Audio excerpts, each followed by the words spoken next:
He couldn't hear you. No, we definitely didn't hear that. Welcome, everybody, back to Encounter Roleplay. My name is Will. I'm a D&D second icon, and we're back today for another episode of Call of Cthulhu Masks of Nyarlathotep. We've got a full cast and crew back with us today for another episode of Bowel-Ripping Horror. So let's get into it. Let's go around the cast and crew, remind ourselves of who we are and how we're going to die. Let's start with, what was that? Greg, Grimjack 2 on 502. How's it going, my friend? I'm ready to go. It's 1 to 4. It's Eastern time on a Wednesday. This is where it's at. This is where it's been. This is where it always will be. Let's go. Let's rock. I don't like the cop killer reference. Those guys were assholes.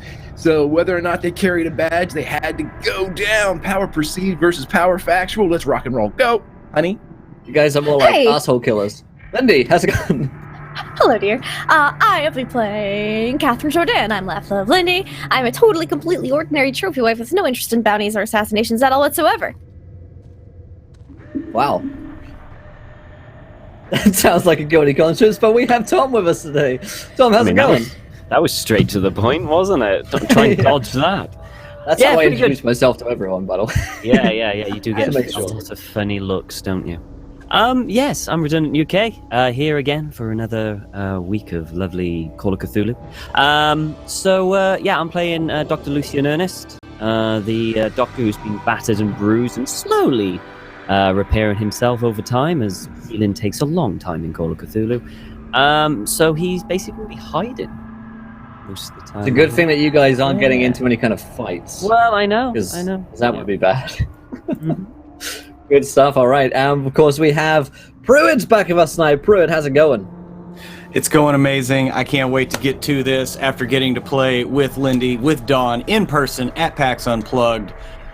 Just strengthen that chemistry that was already there. So I can't wait to see how it pops off today. Let's get to it. Hell yeah. And, of course, we have Don back with us tonight. Don, how's it going? It's fantastic. I'm going to be playing homeless stuntman Tennessee Gray, and I'm guessing I'm going to die as an innocent bystander to this cop on murderous husband-wife duo, because I'm not good. There's a lot of cops in New York City. I don't think we can take. I don't know. Maybe I remember it wrong, but that's how I'm going to die.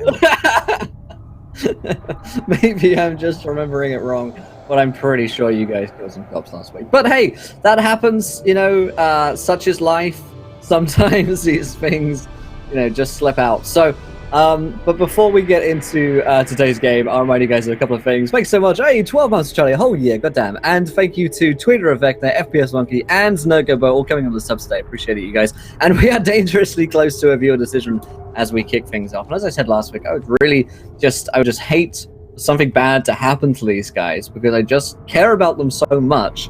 And their characters, that if anything were to happen, like, I don't know, some kind of horrible monster or some kind of sanity loss based magic item, or Brian Hawks, which is a combination of both of those things, that would just be terrible. So whatever you do, don't retweet this tweet here. The link is there. Chat, don't retweet that. And of course, you can subscribe as well, but don't do that. You can, of course, donate to affect the game as well, but whatever you do, just make sure it's only good things for the party. Definitely not, for instance, horrible monster, some sanity loss, evil NPC, some kind of cult that's out to kill them. Just a couple of suggestions there, which you shouldn't take. Those are ones that you should have crossed off your list of ideas. But before we get into today's game as well, you can't sponsor the show. Well, actually you can, but if you're Fantasy Grounds, you already do. FantasyGrounds.com is the place to go to get the tabletop of choice of Encounter Roleplay. Go and check it out. It's free. The demo version is free to download. You can get it on Steam as well, which is pretty awesome. WaylandGames.co.uk, the go-to destination for tabletop board games, war games, and more, at up to 20% off the retail value. And then last but not least, tabletoploot.com is the place to go to get all your dice needs. We gave away 4 sets of dice last night, so we'll give away another set today at the end of the show. Check it out. Goodness. Well, where to begin then with today's show? As the party have gotten themselves into a spot of bother. So let's recap last week's events real quick before we jump into today's. So the party are investigating all around New York, and FPS Monkey Oh boy. Merry Christmas. Thank you, my friend. I made a note of that. So they've been investigating around New York, and they got themselves into some trouble last week when they went to visit Millie Adams, Hilton Adams's wife. And Hilton Adams is a man who's been accused, they believe falsely, of a series of murders in Harlem. However, when they went to see Millie on Hilton's request, it turns out that a couple of bully boys in blue showed up, 4 cops who were trying to intimidate and bully the party on request of Captain Robson. Now, things started to escalate as 2 cops ran into the house to grab Millie and try and take her away, as Marcus Jordan headshot the 2 of them, and a fight ensued with the rest. As, in the end, there were 4 cops laid dead in the streets, while a couple of you guys have been wounded by them. And Stephanie St. Clair's gang in Harlem are actually helping the guys out. They came out with some rifles and started shooting the cops, and have offered you guys safe harbor and refuge, at least for now, seeing as you guys have proven yourselves to be somewhat trustworthy.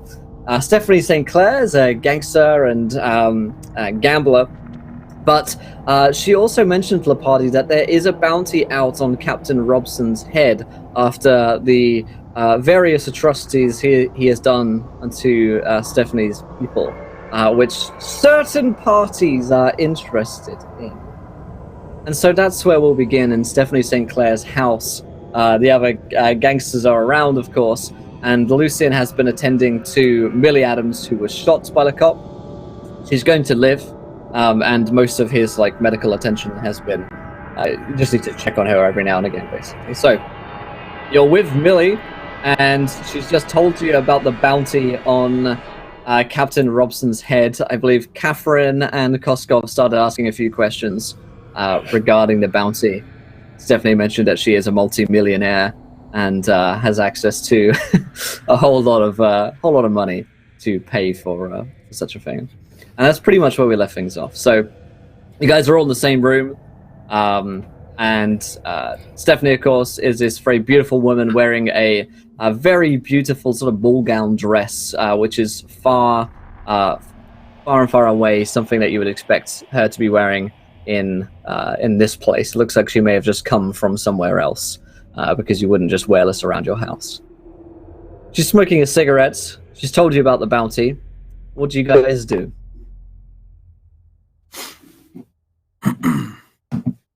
Now, is bounty same for dead and alive, or is there preference? Oh, honey, I don't expect him to be alive. Well, figure you might want to work on him, so to speak.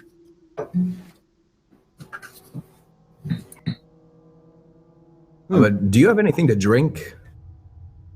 Oh, of course, yes. My manners and drinks sort of come in. Strong spirits, whatever you want. Gin and tonic, please. It's possible. She, several of the men bring in drinks for you guys and food and the like. And she says, I'm afraid I've got no interest in Mr. Robson being alive.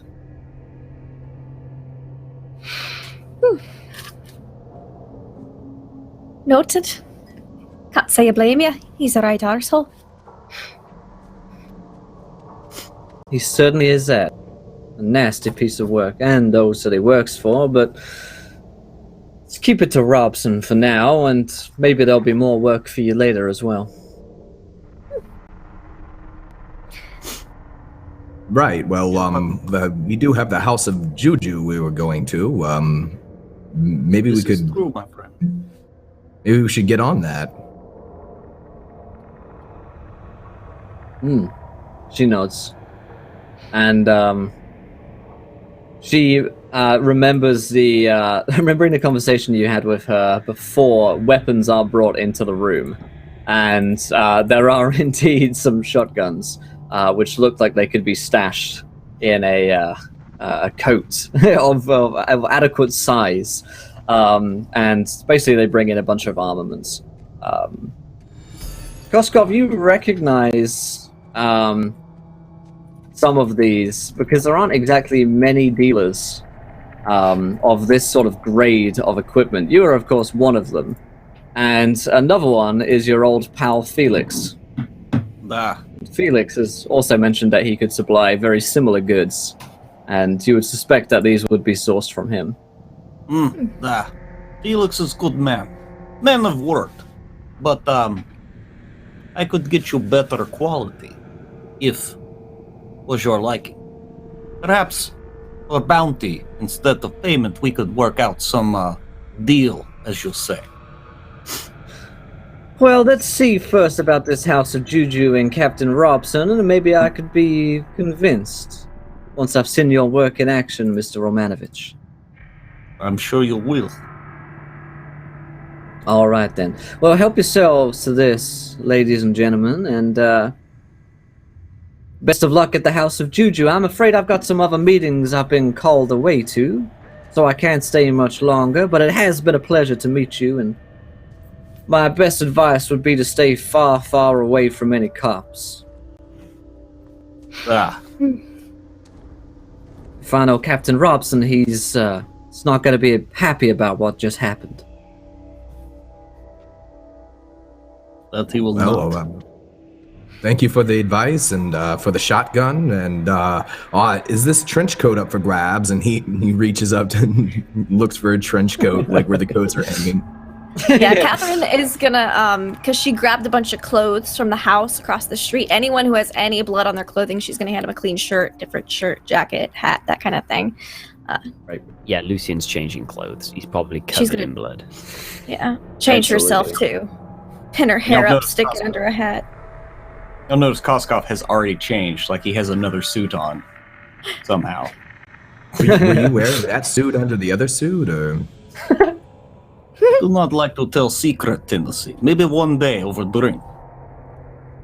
Fair enough. Well, anything else we need? Hopefully they haven't taken my car, because that's also my house, so I need that.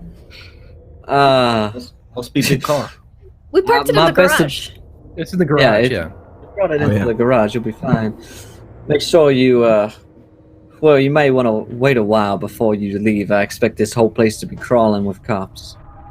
Wait until the evening, make yourself at home here, and get out under cover of darkness. And Lucian, you can roll me a wild magic search here from Nergobert, as he hasn't killed anyone yet and deserves praise, even if a wild magic search might change that. Good luck.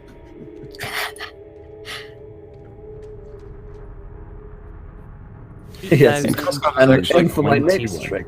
And Koskov's going to follow suit with Tennessee, because it's smart to carry something a little more concealable with some punch, though. And he's going to take a shotgun and, like, have a little, like, one of those shoulder straps and take his jacket off, sling it up over it, and let it hang down. Nice. Make sure his other pistols are ready. The wild magic surge is that 1d6 people nearby are hurled into the air. Let's see, 5. So we're actually going to leave that one for a minute. I think I know where that's going, particularly if a certain person driving. Let's go out to the car, and hopefully it's a Toyota, and we'll all just jump up in the air. It's a catchphrase. Toyota. Sponsored by Toyota. Yeah. Sidebar Toyota if you're watching. Anyway, so the group of you are left. Basically, Stephanie leaves, and she's escorted out. There are still gangsters around, of course, and there is indeed a trench coat for Tennessee Gray, but they're at ease with you. And there's a large house to explore if you wanted to take a look around. At this time, it's about 5 p.m., and you can still hear those sirens in the distance outside. They're going to be cops crawling over this part of Harlem probably for most of the night. And it's not like you can just go back out the same way you came. It would be possible by foot to go out the other way, out the front door, rather than the garage, and try and not be noticed on the streets, of course, or you can sort of wait out. Telephone. Yes, there is a telephone. I would very much like to use the telephone to contact the nurse that I come with me and tell her to say that I was with her this entire afternoon. to get myself an alibi. Okay. So, We'll get you right. That's amazing. So, so the phone is in the center of the room, and you can pick it up, and let's just find her name, because I did write her name down somewhere. Yeah, I can't. Helene. Her name is Helene. Helene. Oh yeah, Nurse Helene. Yeah. So, you pick up the phone, you dial through, get through the operator, and get back to your own, office basically. And she answers the phone with something of a quavering voice, rather.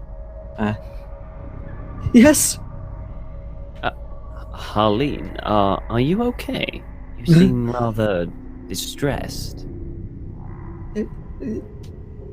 Yes. Are you sure? He says to come back to your office alone, or else,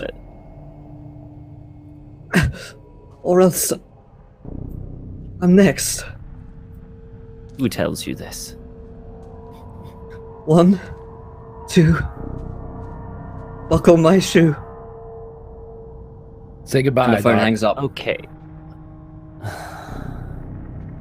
And Lucien puts the phone down and sighs and grabs a coat and a hat, and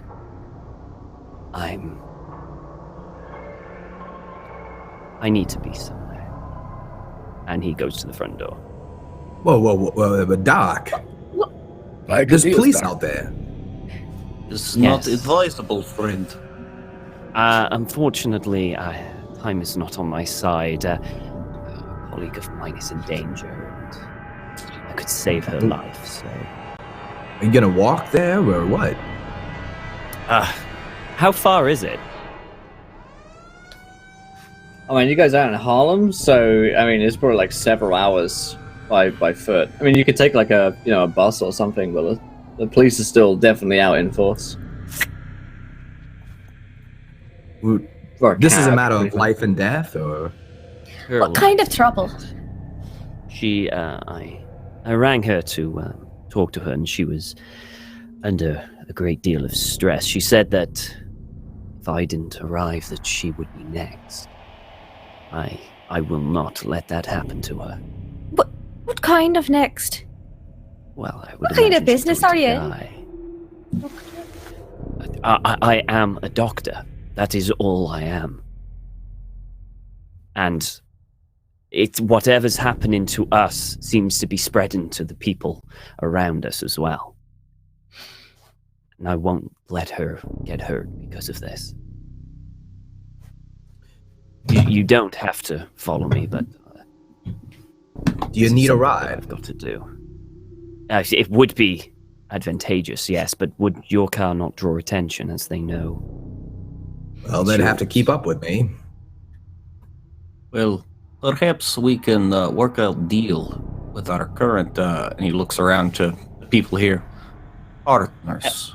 Absolutely. If they have another car, I would be grateful for the lift. Yes, the sooner I get there, the better.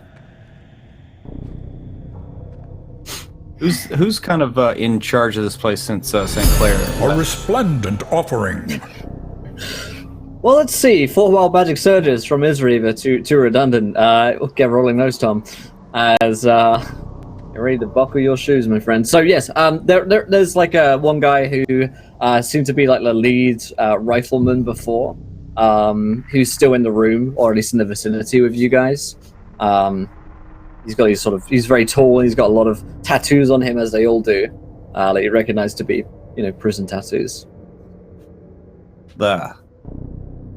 My friend, could you perhaps work out mode of transportation so we may leave this police-infected area? Might be better if we are not found here. Huh? Roll me a persuade, or a charm, I guess. Persuade, Oh, I yeah. can't remember. Koskov is charming as...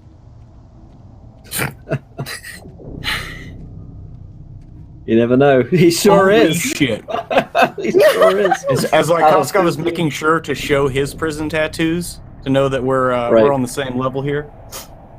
Yeah. The guy kind of thinks about it for a second, then realizes that you're right. He doesn't want to get you guys, or doesn't want to have you guys be found out here, since there are so many cops nearby, and they're all sort of on alert right now at the windows. The curtains are drawn, the windows are shut, and they're sort of peering out of them to see where the cops are. He nods and says, head out the front door, and down the end of the street there's another garage. Should be a car in there fast enough to take you guys out. When you're done with it, bring it back.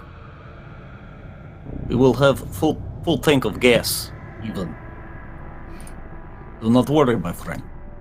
He kind of looks out the window to check that the coast is clear for a second. Okay, go. Good luck, my friends. And Marcus sits down by the phone and crosses his legs and goes to make some calls. I'm running out straight away. Yeah, Koskov leads the way. Catherine's Okay, trying Dennis, you'll to go. disguise herself and Marcus. That's what she's spending this time doing. Looking Where like are we so gonna meet Marcus- the two of you? We gonna meet you at the House of Juju? sounds about right.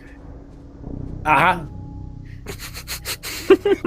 He's on the After phone dark. to the airport getting plane tickets.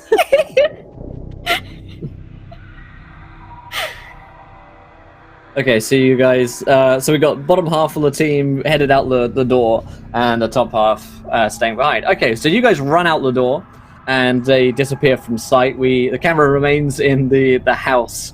Wait, And, instead of running out the front door, can we not just jump a load of back gardens so we're not like That would on actually the Lemon Street? Yeah. I mean, he says the coast is clear, so it's pretty much the Oh, okay, easiest way okay. to get out. Yeah, they've checked that it's clear for you guys. So it's pretty much like a straight shot run just to the end of the road. And that's 20 for Marcus. Thank you, Uncanny.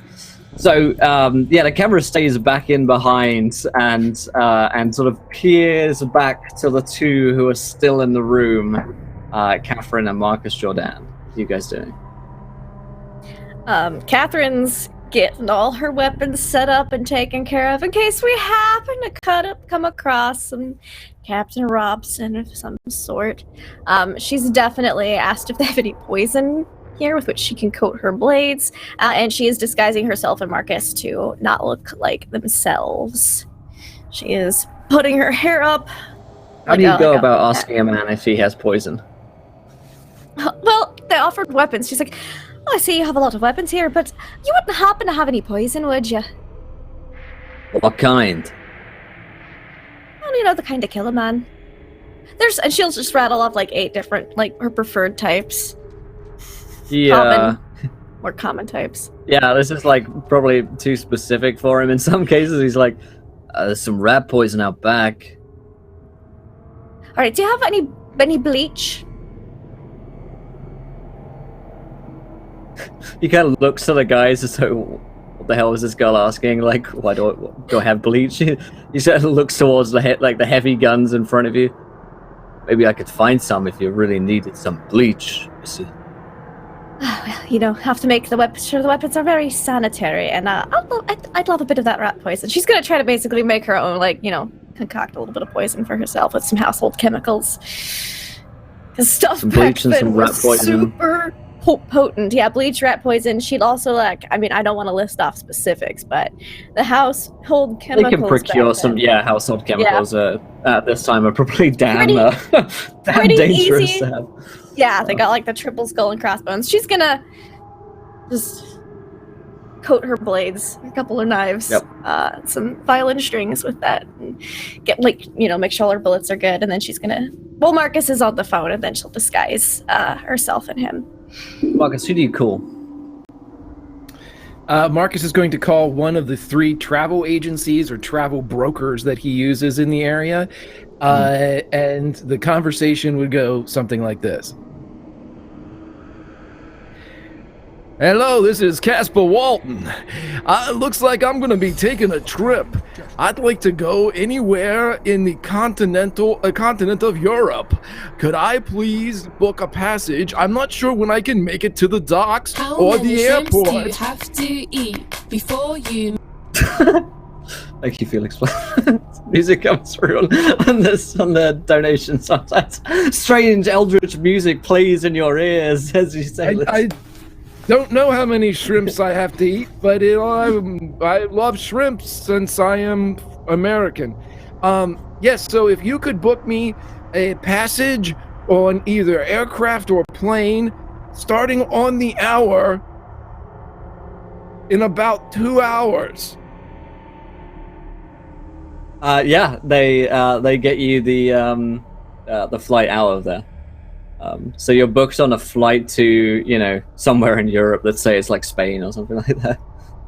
Right, and it rotates, so every hour either a ship or a plane will be leaving the New York tri-state area, and he is going to be have an itinerary of whether it is docks or plane, and he is going to make sure that there's passage for two as he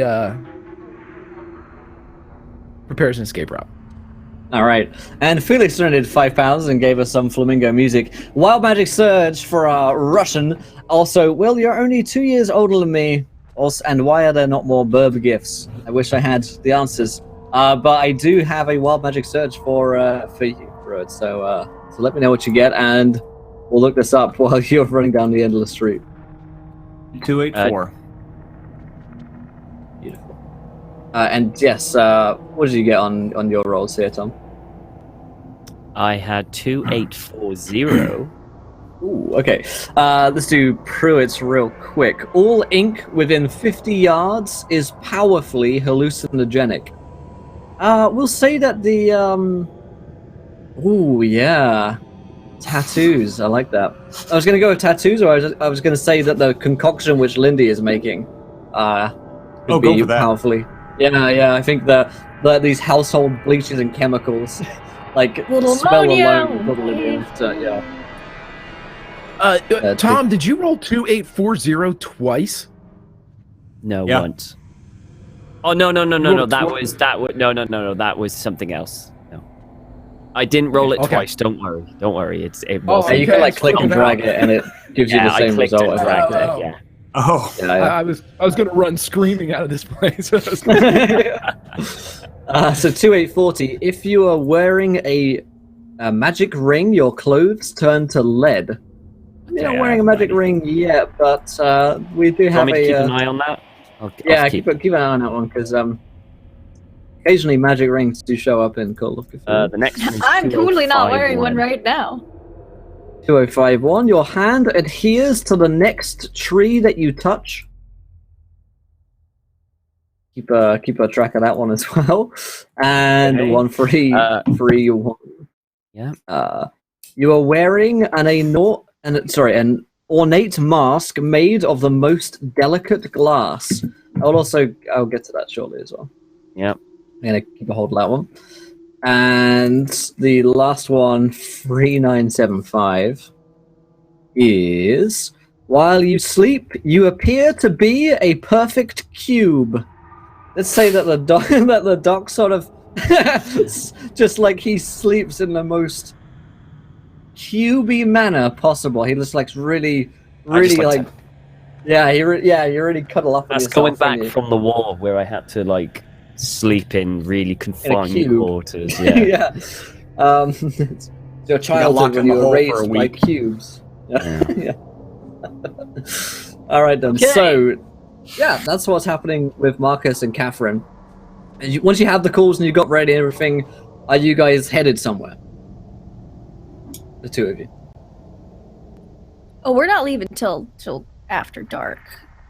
Okay. So you Yeah, guys even are though waiting we are till, just- Possible Yep. Yeah.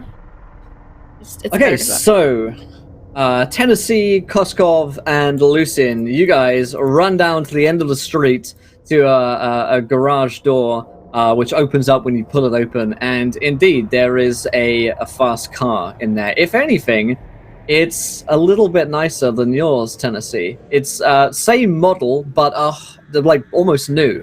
It's if yours hadn't seen years of neglect and abuse, this is probably what she'd look like. I mean, I like the way mine smells better, but This will get us there. Where are we headed, Doc? Back to my place. Back to my practice.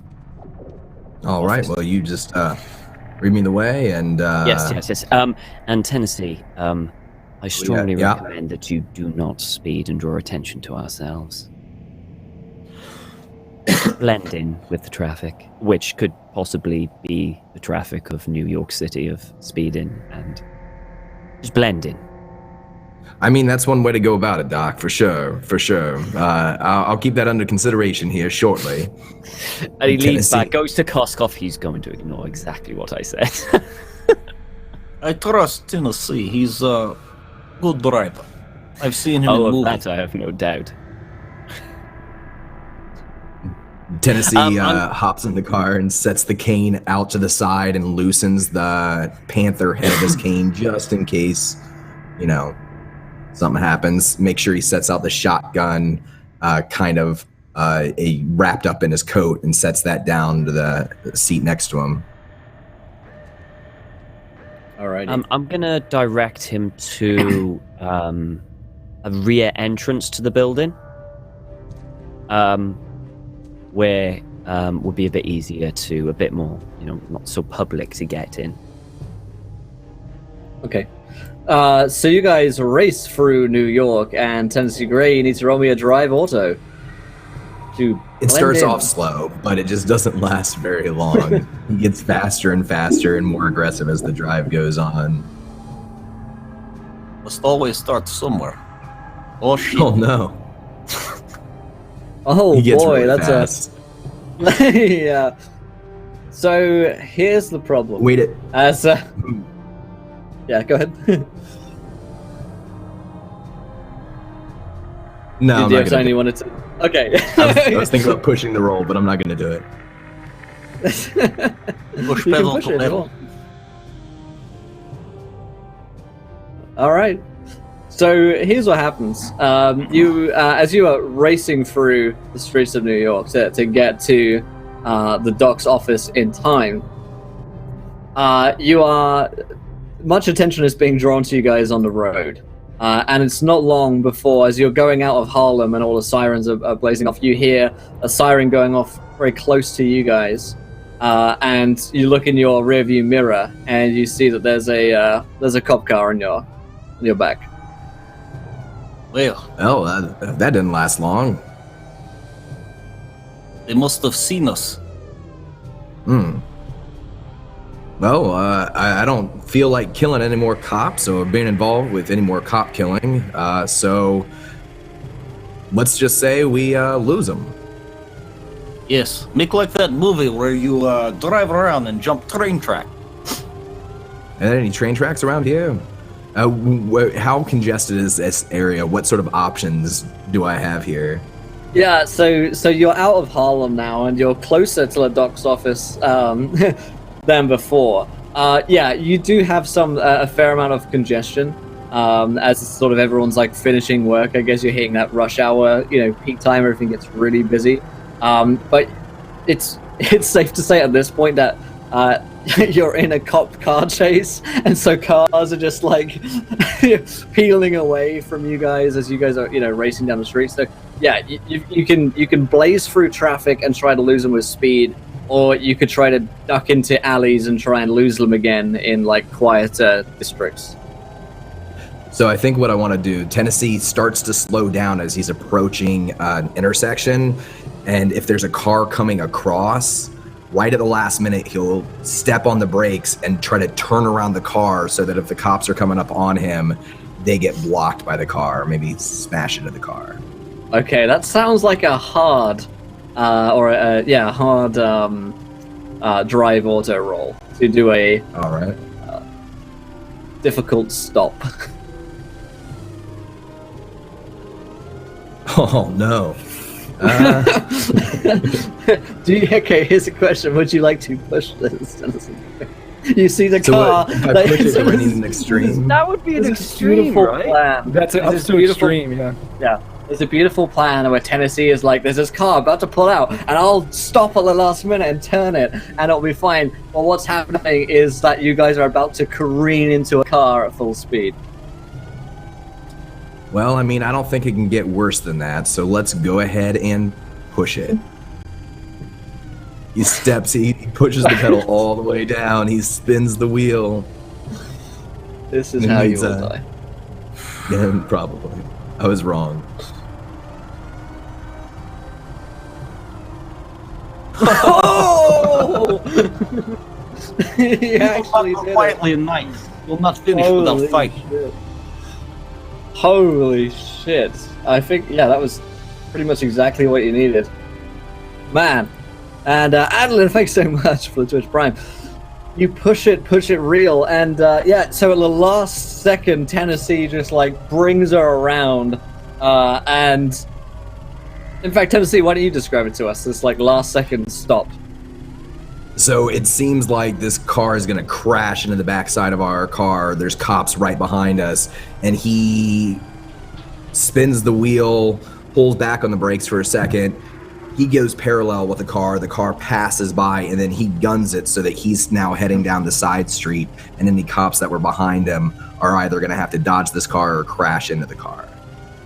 Right, yeah, you see the sort of pile up happening behind you with a series of crashes and crunches of metal as you guys duck into the side street, and behind you there is just chaos in the streets of New York, and you guys are essentially away from the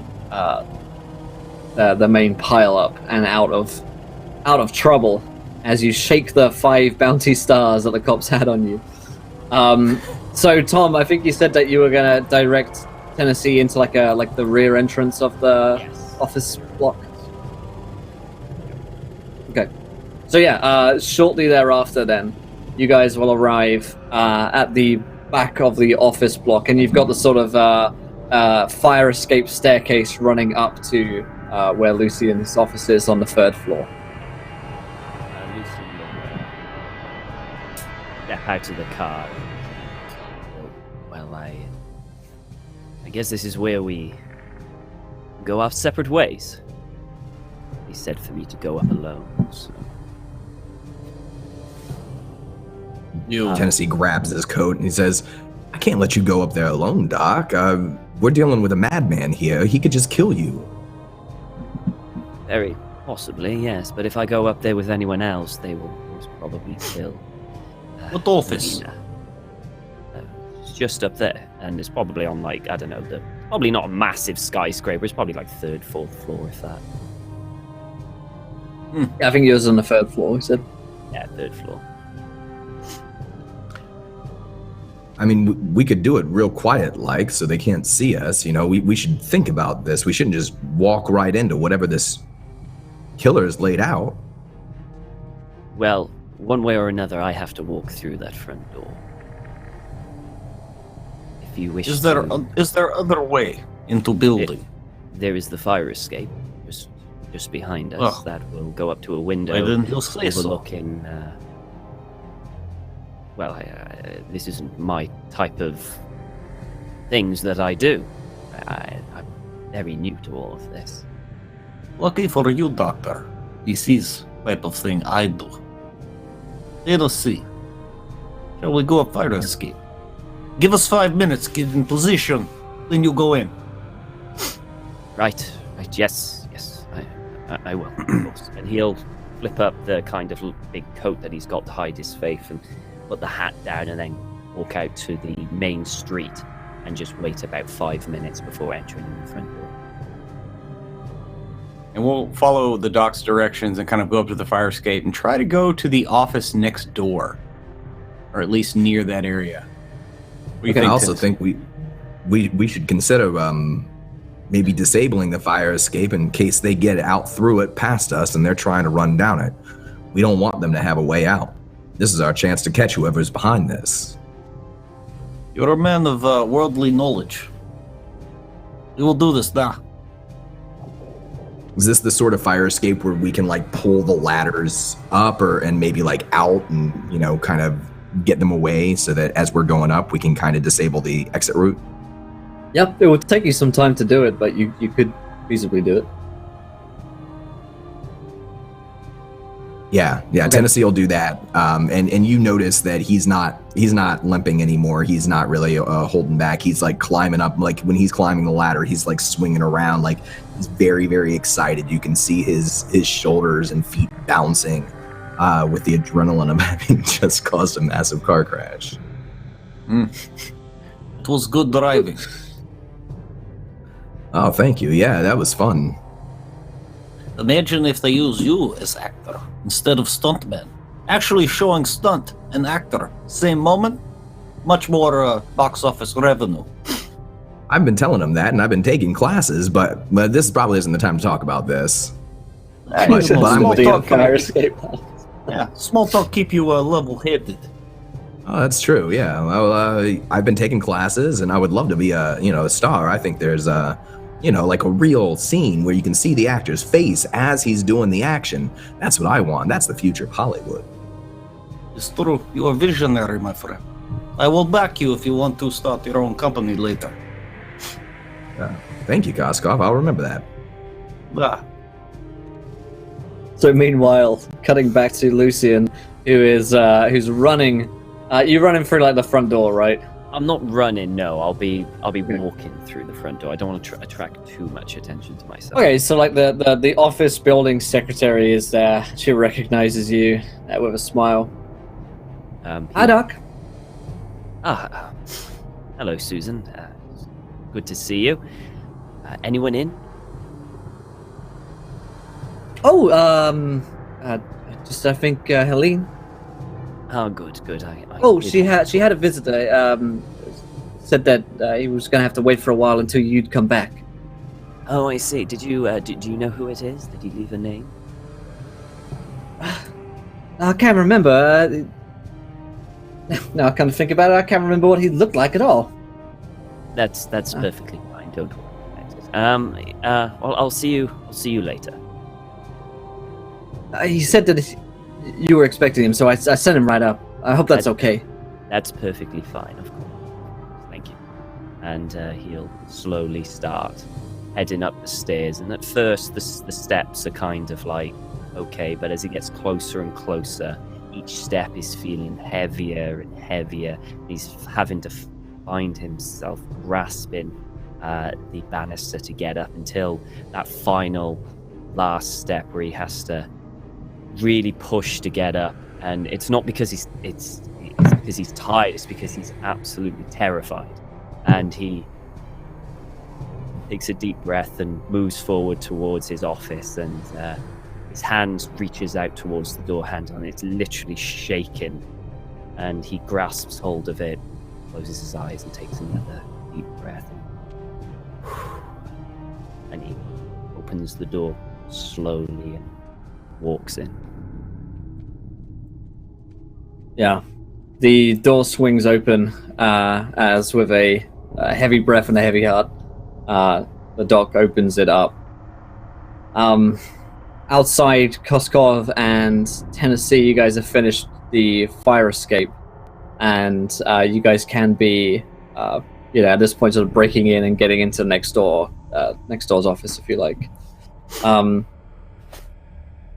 So Lucian, you'll notice something on the door straight away as you reach out the handle.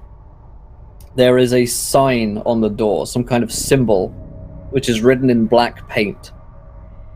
The symbol is strange and requires you, as you look at its strange, unknowable nature, to roll a sanity check. Yeah, of course. Where's my sanity there? Oh, I pass. Oh. Oh. The sign is at once, at the same time, terrifying to look at, and yet comforting at the same time. There's something about it which, while you don't recognize the symbol, feels like you've seen it somewhere before. As you swing open the door, it feels like moving into a entirely different space. No longer does the air feel the same. It's heavier, it's thick, like molasses. as you step into your office. The office is not the same as you remember it, though. The office is thick and crawling with insects on the floor. Insects which are rotten and dead, but still moving.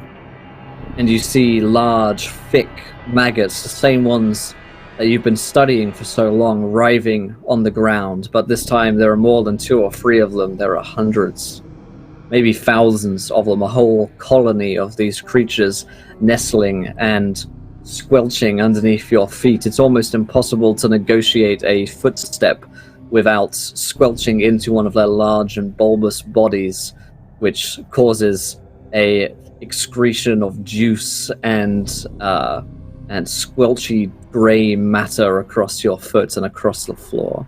The smell alone is enough to make you gag as you enter the room. It's disgusting, the worst smell that you've ever experienced, and you've been used to looking at dead bodies and performing autopsies, but this is something far, far worse. You're unable to comprehend how something like this could have happened, just looking at the floor alone, how something could have gotten this way. It is impossible that these creatures get out, and your mind is racing as to how that could have happened.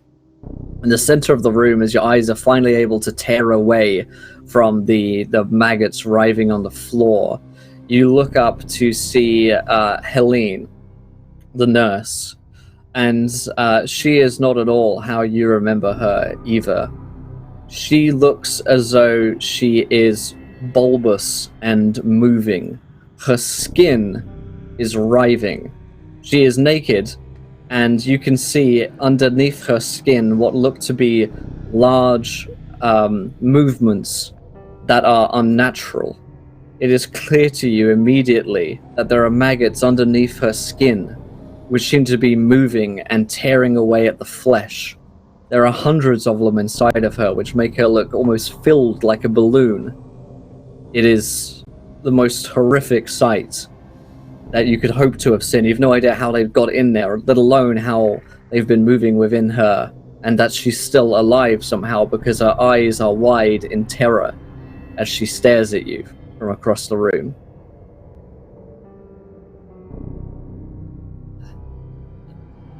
Alina?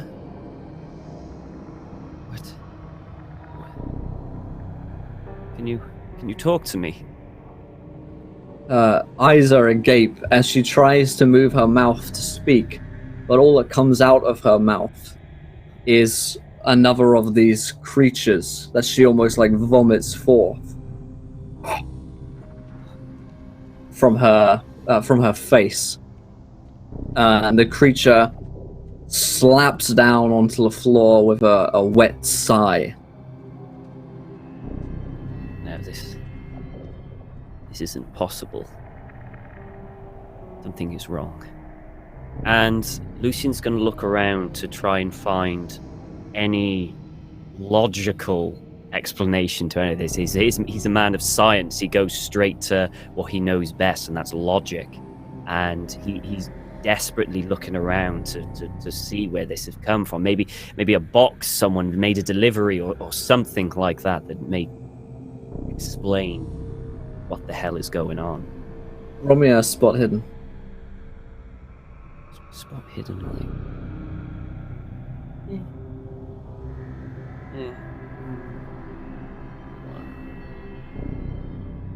It's impossible to see anything except from a mess of maggots writhing on the floor, and Helene, who's somehow standing despite these creatures which continue to move underneath her skin, and she's looking at them in sheer, incomprehensible terror. The only thing that you do spot is that there is a pistol which is on the table. Do I recognize the pistol? Not immediately. It's just a ray. And well, the closer that you look, as you like take a step towards it, maybe, and take a moment to tear your eyes away from the creatures, it's your old service pistol. And I take it and pick it up and And as I do that, I quickly put it down, and I now, in Lucian's mind, he now sees Helena as a patient, and now his mind is just going medical, like, okay, how can I help her? How can I get this? How can I make her survive? So basically, he's just going through all the symptoms and trying to figure out what he can do.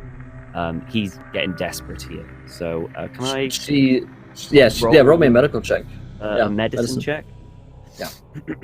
That is a hard success of a 30. She is in incomprehensible levels of pain, and what is happening to her body should have killed her. There is no way that this woman should, in any circumstances, be alive. And your suggestion would be to end her misery, because it doesn't look like she's going to die anytime soon from this. Whatever's keeping her alive is strange. And it's like those creatures in Peru that you saw, those Karasiri that the Peruvians called them. But worse. Far, far worse. And she looks at you and her eyes are just a plea. Her tongue, you now realize, has been removed from her mouth.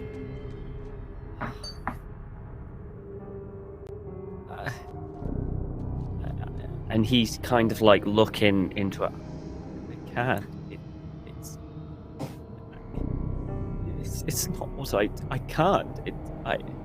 And with probably without even realizing he's got the revolver in his hand, he picked it up without even noticing. Is her hands kind of free? They do appear to be. She's standing there naked, but if you can imagine that there's like, maggots which are just underneath her skin, which are pulling and stretching it beyond the limits which her skin should be pulled, and they move. He's going to take the revolver and he's going to kind of place it into her hand and then grasp the hands together and pull it so that the barrel's facing her. So I'm holding onto both of her hands, and I'm going to try and place her finger on the trigger. And I can't, but you can. I'm here, Lena. I'm here. And he's shaking and barely able to keep it together, and I can't. Just can't. She looks at you with one last pleading look as the maggots writhe and move further across her body in constant pain. Her eyes are crying tears of blood at this point.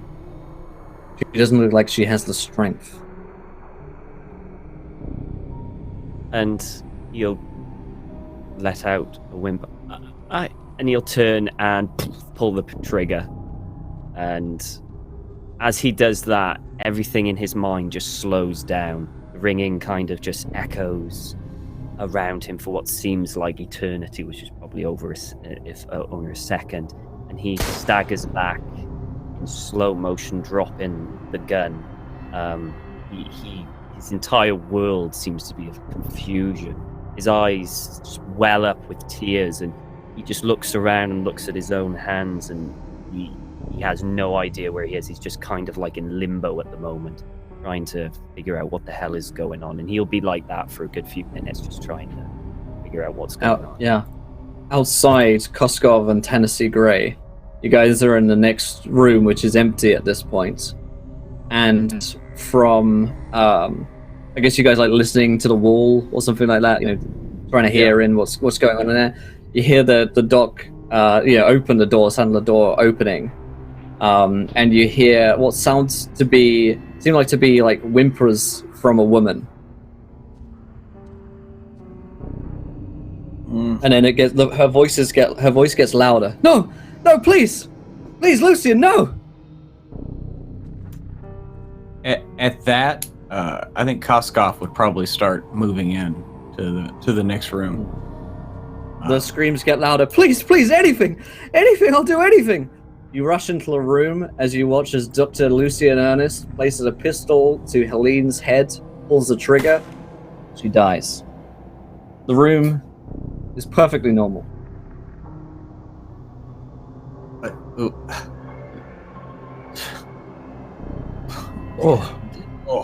Holy shit! What are you doing? He has a paintbrush in his hand, and he starts to write on the wall. 1, 2, buckle my shoe.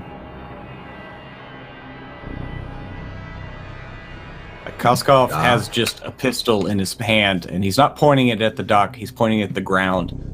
But, yeah. Doctor? What are you doing? Am I still in my kind of trance state of... You finished the painting on the wall, Doc. Do I and consciously know that I'm finishing that painting on the wall? No, I wouldn't say that you do. You watch your hands do it, but it's not as though you're trying to do it, if that makes sense. Instead, you see the maggots all around you, and eventually the maggots seem to just retract their way back into the floor, as though they were never there. And it's not like they're burrowing themselves in. It's as though they are just, as though water is being drained out of the room, and they just seem to sink back down into the floor. And your vision corrects itself. And Helene is there, fully clothed, a bullet in her head. You're holding a paintbrush. You appear to have been painting something. And Koskov and Tennessee Gray are there in the room.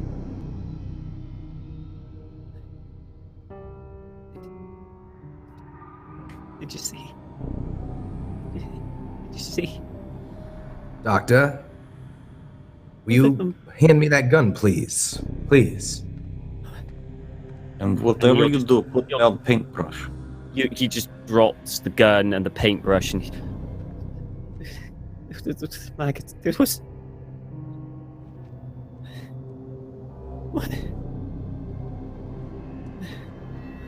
what the hell is going on? What did you Koskov? see? What did you see, Doctor?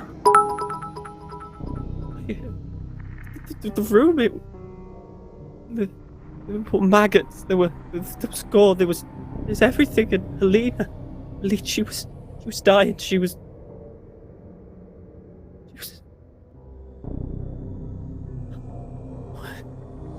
What's happening? What's happening to me? You just shot your assistant. What? I believe. She needed to die. She was in pain. She was. I would not say that to anyone else, honestly. But I do believe we are being manipulated by same powers that were in Peru. Look at me, Doctor. You need to get your shit together. Because we have to get the fuck out of here. You just shot your assistant. And Lucian's going to kind of go to his desk. No, not a desk. It'll be kind of like a safe, and his hands will just shake, and he'll start opening the safe. And inside the safe is going to have some vials of a certain drug. And as he's doing that, Koskov is going to pull out like a handkerchief and wipe down the gun, and he's going to go over to the assistant and put the gun in her hand and do his best to try to make it look like a suicide. Yep. Lucian, as you open up the safe, you find not only the vials in there, but also a small business card, which is a business card for the House of Juju. On the back, the reverse side, written in ink, is next stop. He's gonna take out the vials and put them away, and then he's just gonna hand whoever's nearest, whether it's Tennessee or probably Tennessee, because Koskov's setting up the scene. Tennessee will grab the card. And he, without even talking, he's getting a needle ready to. kind of lifting it, and he's kind of finding a vein for himself, and he's gonna inject himself with I don't know what kind of drug. I suppose maybe a bit of opium or something like that. Something just basically just calm him down. Morphine or something like know about? Yeah, I don't know if he would do anything as strong as morphine because he's not in point. He just wants to calm himself down, try and get his shit together. So maybe I don't know what kind of drug. I'm not Take a some doctor. kind of opiate, I guess. some kind of a opium. smidge of opium. Yeah, just a smidge of opium, like probably something else. But you'll just inject. Tom, just turn right into it. Get some of that cocaine gum. Yeah, and I know. Just turn it into it. All that's done, I'll snort some stuff along the side, take some speed while I'm at it. It's fine. No, Lucian, that was Great. cocaine you just took. What? Yeah. And yeah, he'll do that. And he's not even going to bother put it away properly, and he's...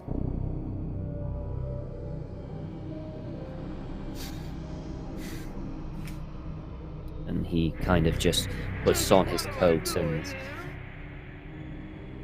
So, how do we do this?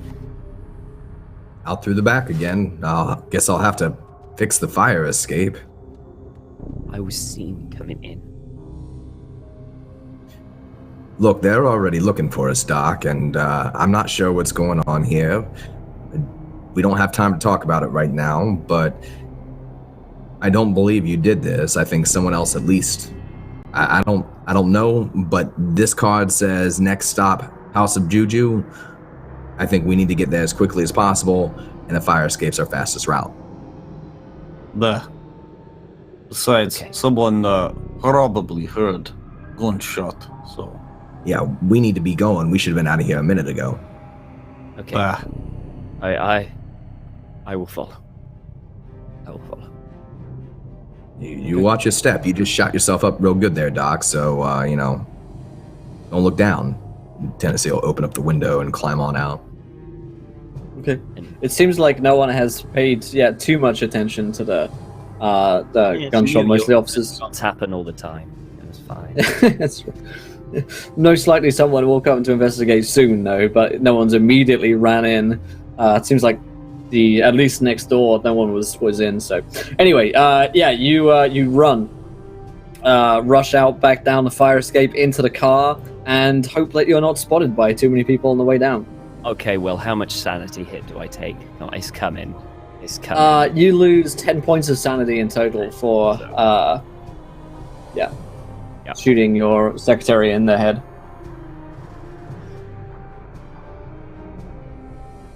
Which is actually pretty good because I rolled really low, so could have been worse.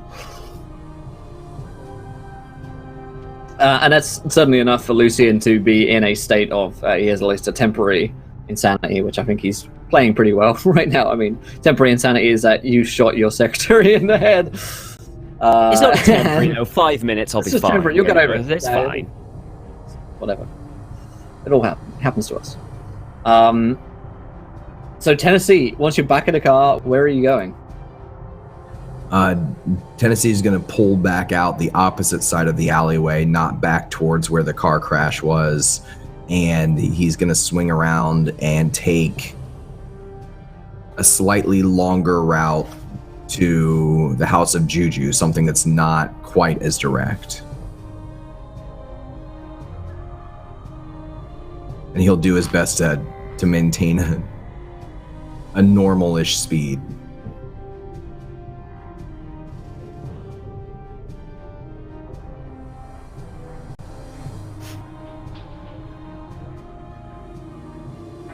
Oh God! Yeah. By the time you're getting there and out again, it's late. So night has fallen. So we'll cut back over to La Jordan's. We're having a lovely time. Back in the house.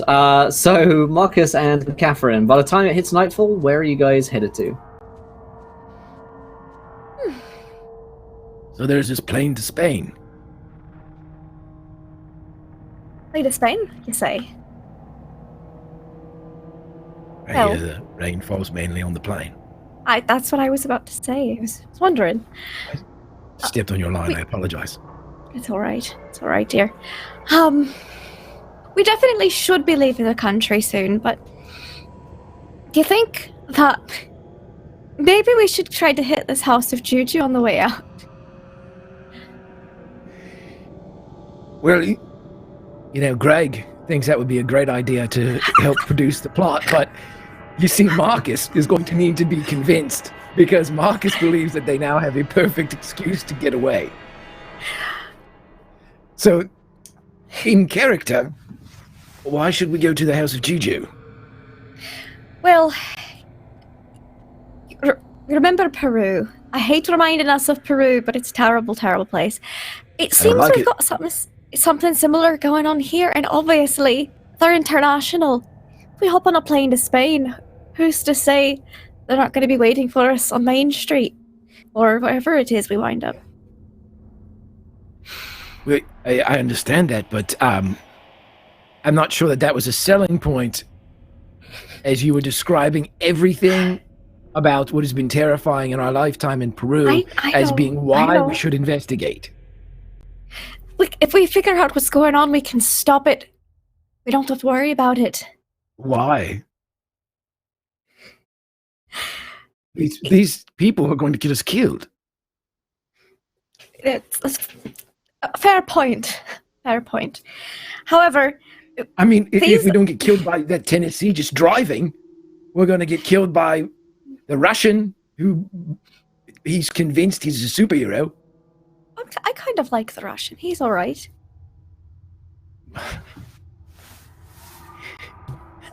In case you need a reminder, your orders were fairly clear from your legal assistant. We can't fail anymore. Right, we cannot fail anymore. So that's Marcus's main thing in all this. If we get caught, we get incarcerated by this Robson and someone else, and we will no longer have according to what McCarthy said, we are no longer going to have his services in which to extricate us from any predicament that we get into over here in the States. So I believe that we should no longer be in the States. I'm just out of character for a second. Will, did McCarthy want us to take care of Captain Robson at all? I'm just checking because he didn't want you to kill him. No, didn't want you to find out. He wanted you to find out what was going on here after they found the two bodies of De Mendoza and Augustus Larkin. But out of character, if you guys want to try and leave the country, you are more than welcome to. Excellent. Okay, yeah, just so I'm not. If you feel like that's devil's what you guys advocate would here. do.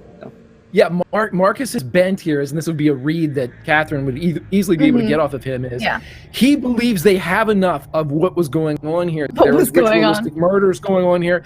There was, they got involved in this big thing. The last thing Marcus thinks that they should do, Marcus, who is innately a self-preservationist, believes that this has gone too far. It's beyond the scope of the Jordan's being able to contain, quell, or explain, and so his idea is to report back with the craziness that's happened, and hope that's enough information. Okay, I just wanted to be clear on the orders before I made her go. Yes, right.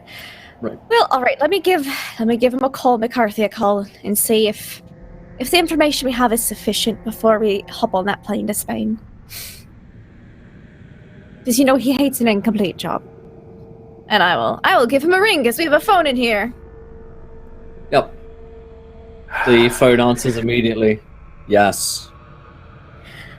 Hello there, it's your good friend Catherine. We were just giving you an update. We found out that the cult of the Bloody Tongue is incredibly involved with the murders that have been going on. We suspect that the local police force is involved, and we believe that the cult is related to these maggots and probably to do with the Mendoza and Larkin as well. And where is this cult operating from? All suspicions lead to the House of Juju. Good. Execute those within. I look over at Marcus like, you're not gonna like it. And she's gonna say, all right, will do. See you later. He wants us to murder everyone inside the House of Juju. Yeah, he's fucking daft. We can't go in, the two of us. perhaps the Russian can do it. You always need a Russian when you go into the House of Juju. That's something I learned a long time ago. I heard something about that. Yeah. It's an old proverb. Proverb. We need a Russian. Marcus will stop. To die. Marcus will, his thinly veiled cowardice. He will then go over and he is going to ask for kerosene. He takes his hair, ties it's his safe hair to back. say that you have most chemicals at your disposal. I've got like stuff ready. He wasn't prepared to do any of this, so he's going to get kerosene. He's going to start making up absolute lawnmower Molotov cocktails. And this is absolutely insane. This is the last day of my life. Hours I'll be spent working with kerosene.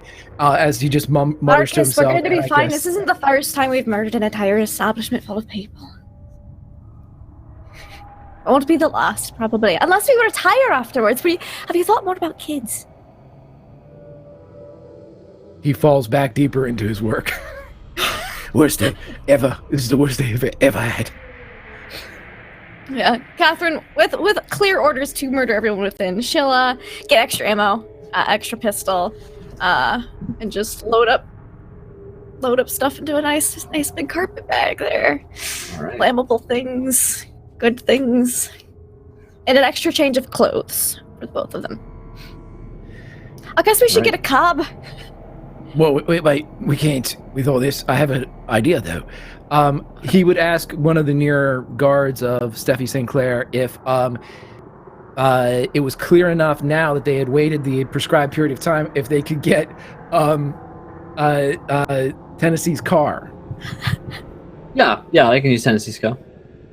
Okay, he would ask then if they could switch out. There's only like a 4 numeric plate at the time. If they could switch out the plates with something better and, do all that, maybe even whitewash a couple things and just make it look a little bit different. Taking the time to do all this that he has. And then he is going to laden said vehicle with a kerosene and turn it into a bomb. It's the bomb car. The car bomb. I like it. Okay. As far as I'm concerned, it is your car, so... Listen, we cannot get into a wreck on our way to the House of Juju. It would be terribly, terribly bad. It would be very awful, I realize it. Unless, it would just be very awful. Right. That would be bad. And I've Speaking cooked all my weapons in poison. Yeah, who's driving? Me with a nat 20.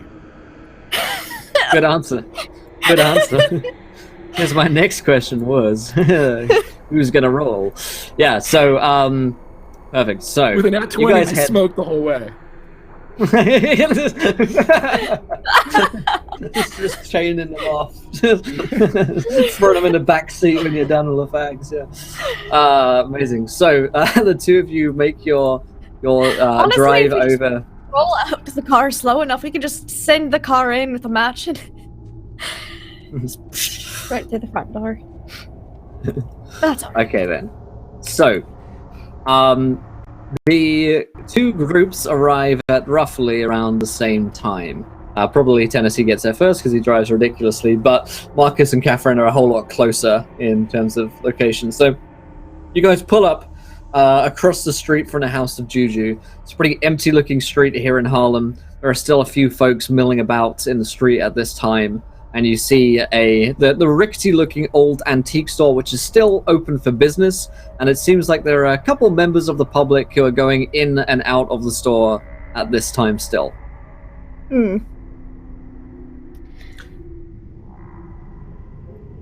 Catherine would like to look around and make sure that, there's no cops around. Are we spotted? Keep her eyes out. That's her thing. That's a success. If it rolled. You don't see any cops lying in wait. Okay. Well, we brought your car, Tennessee. Can I smell the kerosene? Don't smoke around it. What? Why? It smelled so good before. Why did you do that? Wait. Why does it smell like that?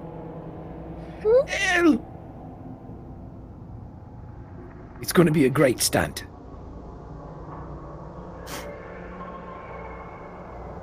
We're going to have to blow up your car. Couldn't have like maybe borrowed another car, or there's plenty of cars around. I can hotwire one probably. Oh, Yeah, see. They are looking for your car. It's true. right. I know. hate It's just to like admit. so many good memories in that. Oh, all right. Well, look, what's our plan here? Oh, we go in. Well, maybe we should wait for the civilians to leave. Maybe like close down a little bit. Go in, murder everyone, leave the country. Koskov Well, I narrows like- his eyes and nods approvingly. I like that last part of the plan for sure. We've been in New York City too long already. Wait a second, I murder quite agree. everybody. Well, Well, Why are we? I mean, they're all cultists. Horrible, terrible murdering cultists. We don't know that yet. We don't know what's going on in there. We got to go in there and find out. We need evidence. We still don't know who's doing. You don't even know what happened to the doc. Doc's gone crazy. yeah. And Koskov's gonna like pull everyone because I assume the doc is in the back seat of the car, just kind of zoned out a bit. Maybe we should talk about the doc situation. Yeah, we're gonna move up in the front of the car. Kind of. All right. Listen, I give him marks for marksmanship, but he might have just shot his assistant. Something was in his head. Oh, And he, Are you sure he just didn't need to murder his assistant? He said he had to go real fast. Well, Did she know too much Tennessee, of tell whatever them. it is he does? it's the. He. I think he's the one who's been killing all those people. He wrote that nursery rhyme on the wall. We saw him do it. What? The 1, 2, stupid one, buckle too. my shoe. 2, 3, whatever. And you didn't leave him somewhere? You didn't, like, Well- where he murdered his assistant? He's. I don't think he's in his right mind. He doesn't seem to realize what he What? did. Most murderers aren't. Listen, the doctor saved my life in Peru, so I owe him benefit of doubt. Saved my life too. I think something is around this situation. We all remember what we saw. Something that was impossible. That we barely survived. I think we'll find answers in there. And just nods towards the House of Juju. Besides, Doctor said what House of Juju is next, like it was target. Now you Got this show up card right here. ready to blow up house. Think about it. The doc said the House of Juju was next? Should we transfer him into Mr. Gray's car? I do not think that is wise course of action No. at this point. Maybe I stay with the doc and you investigate the House of Juju. Right. I can keep a lookout. I can be ready to drive, and you need to get out of there. And maybe we have some sort of signal. So if you need me to come in, or to send my Send car in the in. car. Yes. Psychology check. I want to see if he's going to take the kerosene out of the car as soon as we leave. I don't care at this point about the doc, but I want my bomb. It's a 42. Your old It's- psychology. No, if it's Success. PVC. Yeah, what kind of reads do you get on Tunson?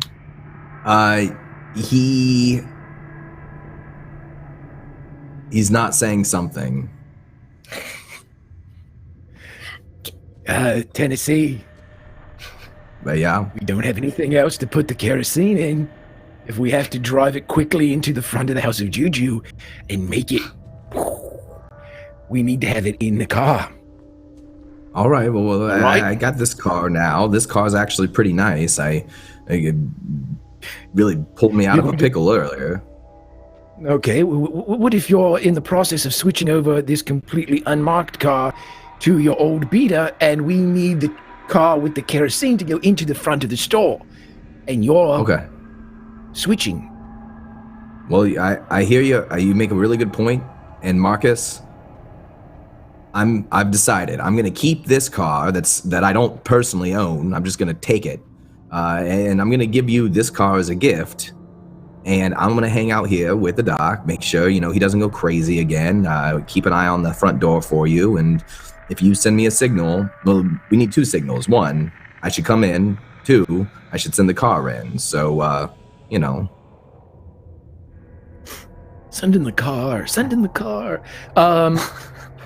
Send in the car. How about this? You hear shooting? You come in yourself.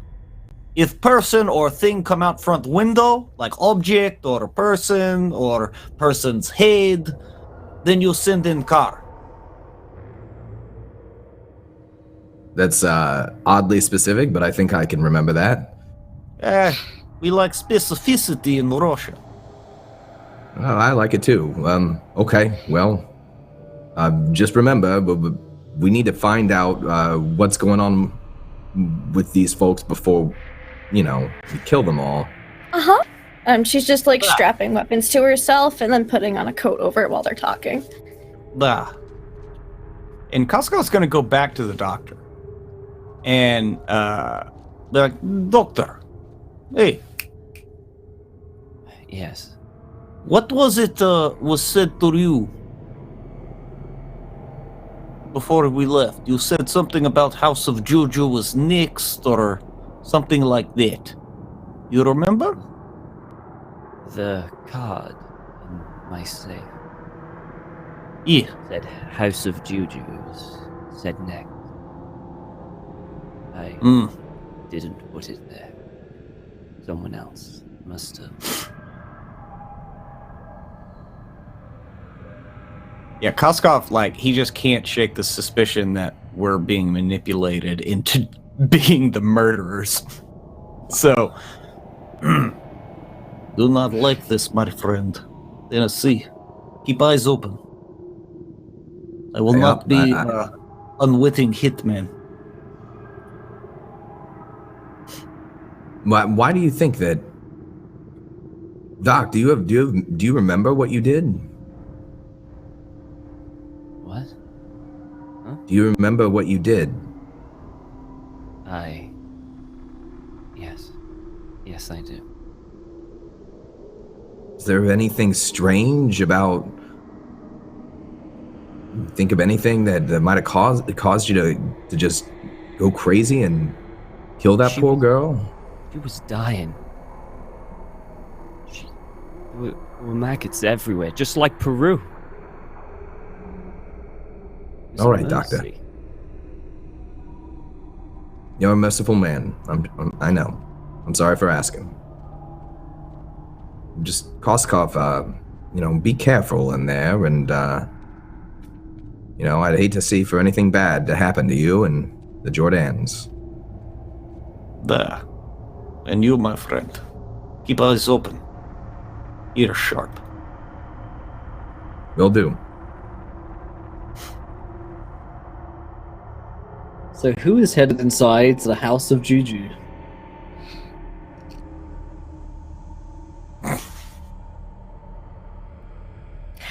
Before we head in real quick, do I recognize the handwriting on the back of the card at all? No. Okay. Just wanted to check. But it is fairly, it's well written, I guess you would say. It's like in cursive. It's not chicken scratch, it's cursive. Yeah, okay. Cool. Yeah. Flowing hand. Yeah, Marcus is going in with him, but he's only taking in his regular 2 pistols. Just 2. And ammo. Catherine's loaded up. All right then. So Catherine and Marcus are 2 headed in, and so you get closer to the House of Juju. By this time, like you say, most of the patrons have left, and so it's a lot quieter on the street as well as inside the little shop. It's a stuffy little antiquarian store, which smells of old books and. Thank you, Gareth. It smells of old books and there are a fair amount of oddities that are around as well. And, you've got old grandfather clocks, as well as pieces that look like they're from abroad and more exotic. Standing at the desk of the store is an older gentleman who is well-groomed, and he smiles at you as you enter the store. Oh. And we have a patron with us tonight who will be playing Silas Mkwane as you guys step towards. I present our mystery guest, Staffan. Welcome to the show, Staffan. And I guess let's see what Marcus and Catherine do. As you guys take a look around the store, what are you guys up to? Yeah, and I'm in there also, by the way, Will. Oh, sorry, yeah, Cuscom's there as well. Yep. Perusing the goods of this antique store, upon initial entry. But really, she's trying to get a head count of how many people are in here and if there's any hidden weapons, like caches. Koskov's looking and Koskov's looking at firing lines, eye lines, cover, things like that. Also, the front of the building itself, is there glass or anything? Yeah, there is glass. It's if you were to drive a car through here, the car would win. If that's the question. He's looking for the nearest heavy thing that he could possibly throw through the glass. Okay, yeah, just to keep plenty. it in his head. Yeah, plenty of objects to lob around. Catherine, Will, you don't see anyone else in the room. Yeah, go ahead, Greg. I was just going to say that Marcus is using, since he's not really good at this tactical stuff, he is going to look around the room, and being from Africa himself, he is going to see if there's anything around here that he immediately identifies as more, I don't know, artifacty or cultish. Those are all technical terms. Than everything else. You can roll me an occult as you're looking around. You're kind of at that stage of walking around a store in which you're just looking. That's an extreme success. So I cast Detect Magic. All these pings come off and you're like, hang on a minute. Yeah, there are plenty of items and artifacts around which are, I guess could be considered occult in nature. Yeah, you've got old books around, you've got old items, fetishes, masks, this kind of thing. Which you could all identify as being of sort of African nature and associated with the occult, yes. Okay, so as he looks for, and it was occultish, like occult, not right. I would say that it was like, these items that you've studied would be ones that collectors would buy. Yeah. Mm-hmm. Okay. Yeah, he will quickly identify what he would believe to be, with his Detect Magic spell, the most expensive. Just to ping their locations. Sure. Noted. So, you guys, go ahead. I see we have a connoisseur with us tonight.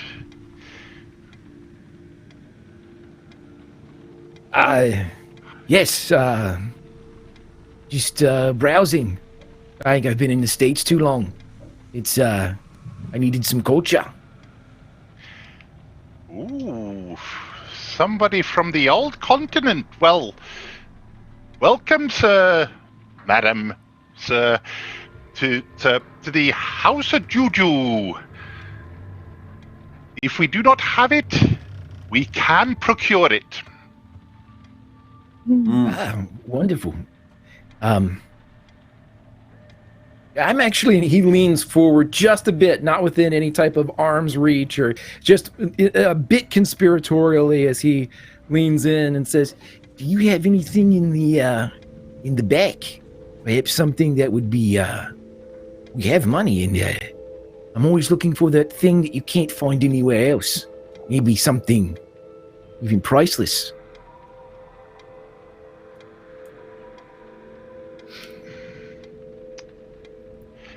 Well, we have on occasion been known to provide special items to certain well-selected customers. Is there perhaps a name that you might be familiar with? Yes, I was referred here by my good friend Benjamin Franklin as he pushes a $100 bill across the counter. A well-known gentleman. A well-known gentleman. Now, before I go back and look, I wonder if I could ask a favor, sir. Since you seem a knowledgeable gentleman. You see, I'm having such difficulty with today's crossword puzzle. This clue 34 down. 4 letters. Blank the door. Does it start with an F?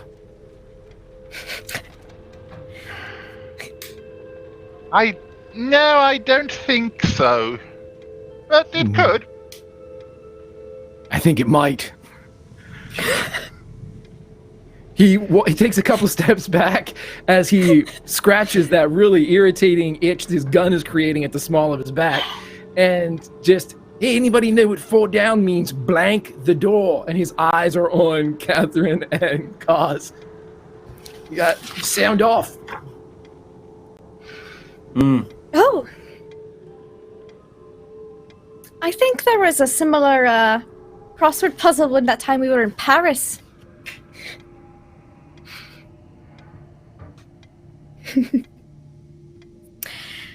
Does it start with an S, perhaps? That's a typical good consonant that could be used.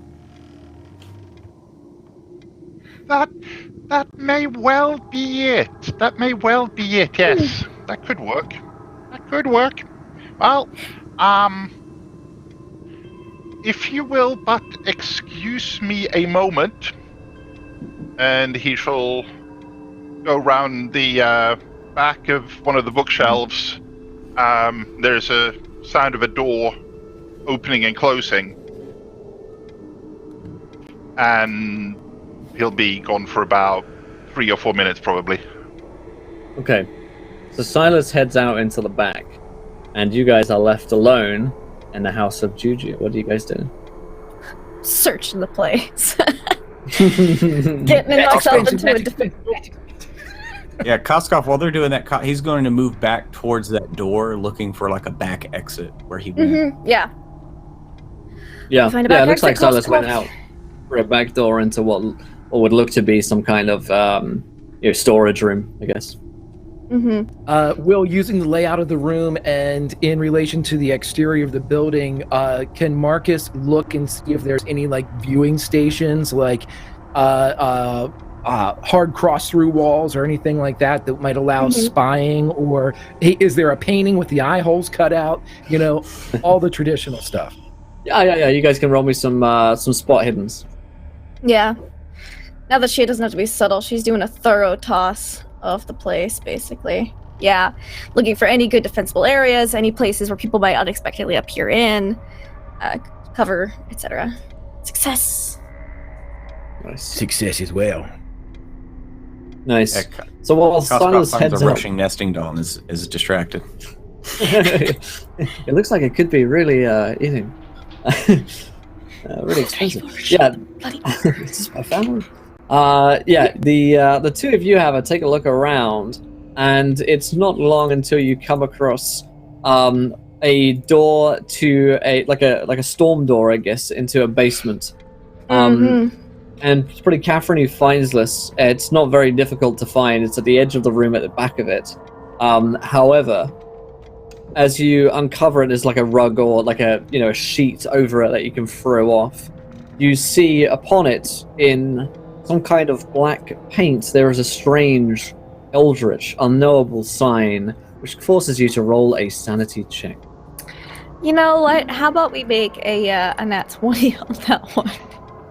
How about let's roll the dice and let's play, is it a nat 1 or is it a nat 20? So let's roll a d2, Lindy. 1 is nat 1, 2 is nat 20. All right. Favorite game.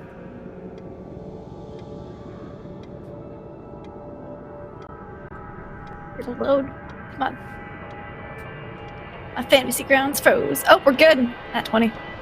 Alrighty. So you take a look at the sign. It is something which is strange to you, but feels as though you maybe have seen it somewhere before at the same time. So nervous. But it doesn't cause it causes like dizziness and makes you feel a little faint while you look at it. Oh, I stopped looking at it then. I got to keep. It's hard to tear your eyes away. Mm-hmm. Can I So it's a storm door. Is it like 2 handles on the outside, or is it 1 handle lifting up? Yeah, 2 handles on the outside. 2 handles on the outside. All right, I'm just gonna that side. I'm just gonna cross it out. If there's, I don't think there'd probably be any paint or buying an antique store, but she's just gonna basically like pull out like a compact of lipstick or blush and just dash it over to cover it up. Just smear it. You want to touch the sign? No, I've got an object between me and the sign. Just dip that box of powder out on top of it. Okay, here's what happens. You dump the box of powder on it, and it seems to disintegrate into the sign, as though the sign eats it. Oh, that's charming. Now I know not to touch it. And I'm just like walk away. Keeping in mind that it's there, so I can have an eye on it in case someone walks through. And I'm gonna just be like, Marcus, there's a sign. Well, the paint eats my pressing powder. Don't look at it, it makes you woozy. Don't like this. My old friend Caesar Cole had a sign on his chest, but I don't know. I haven't seen him in ages. I'm pretty sure he's dead. I hear he's back for a second season in early 2019. Right. Yeah. Then I'll check on Koskov. Koskov, you found a back door? How many dolls can they fit in here? It's so crazy. What? I have not seen since my mother. Sorry, I was caught up in moment. Put it in your pocket and take it with us. Okay. He starts putting them back. And what do you find, huh? Storm door, sign, painted sign on it, eats powder. Don't touch it, makes you woozy to look at it. Did you drop something heavy on it? I didn't drop anything heavy on it, no, because the person's probably going to be coming right around the corner in a minute. I bet he won't. Well, then let's look around the corner and see where he went. Yeah, Will, I was going to say, Marcus is going to go to the back where, like, as far as what the public area would be and be, like, looking at something back there, waiting. And I want to do a listen check, if at all possible, to see if I can hear some type of conversation going on or, you know, hey, you shoot the guy with the long hair and you shoot the Russian. Something like that. Okay, so I guess you guys are open a door. First question, is Silas still there, or has he made good his getaway? Silas is just coming around the corner from the stairs. You can hear it as you open the door, basically. But you haven't seen him yet, so he's about 3 seconds away from being in line of sight with the door.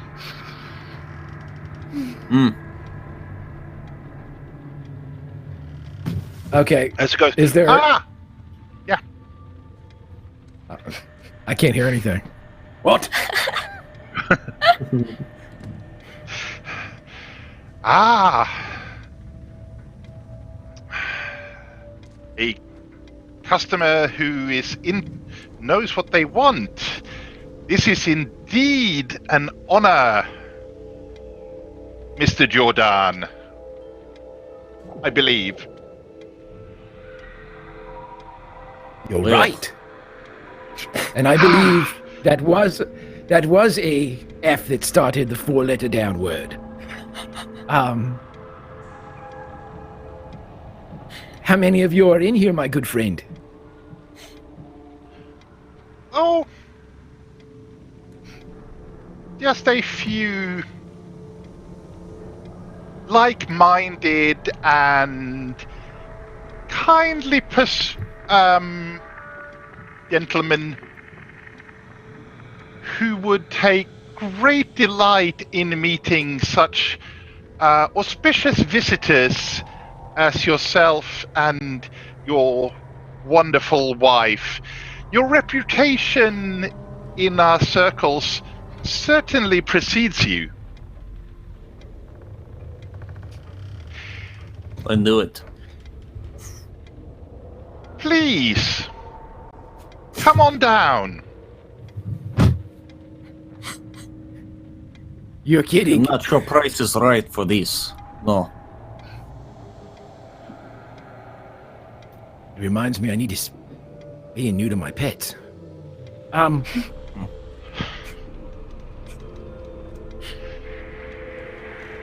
We have been waiting so long to become reacquainted.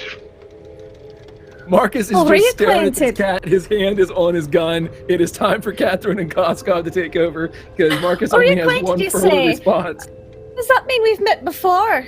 And sorry, I don't recognize you. She's putting on her lipstick, but really, like, as she's putting on her lipstick, her purse is open. It's just got like all her weaponry like right in front of her, ready to be drawn. Yeah, and Koskov is standing behind a shelf where he's got his hand like on a big statue that he's about to toss through the window. So let's cut real quick as things are about to get very tense. Just outside to where really lovely things are happening. It's Tennessee Gray and Lucy and Ernest, and the two of them are in a car. There's kerosene everywhere, and Doc, you're starting to come out of your, more like catatonic sort of phase, I guess. But the guilt and the shame is almost overwhelming. Oh yeah. So, Lucian, how are you feeling? Yes.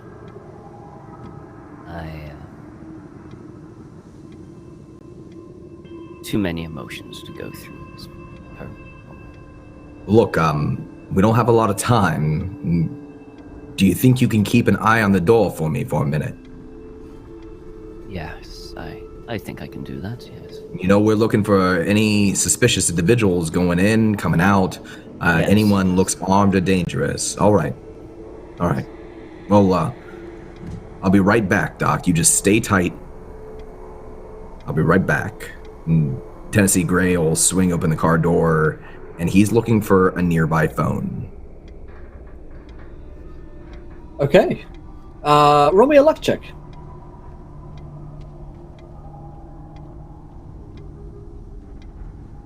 Where is my luck? That's a good question.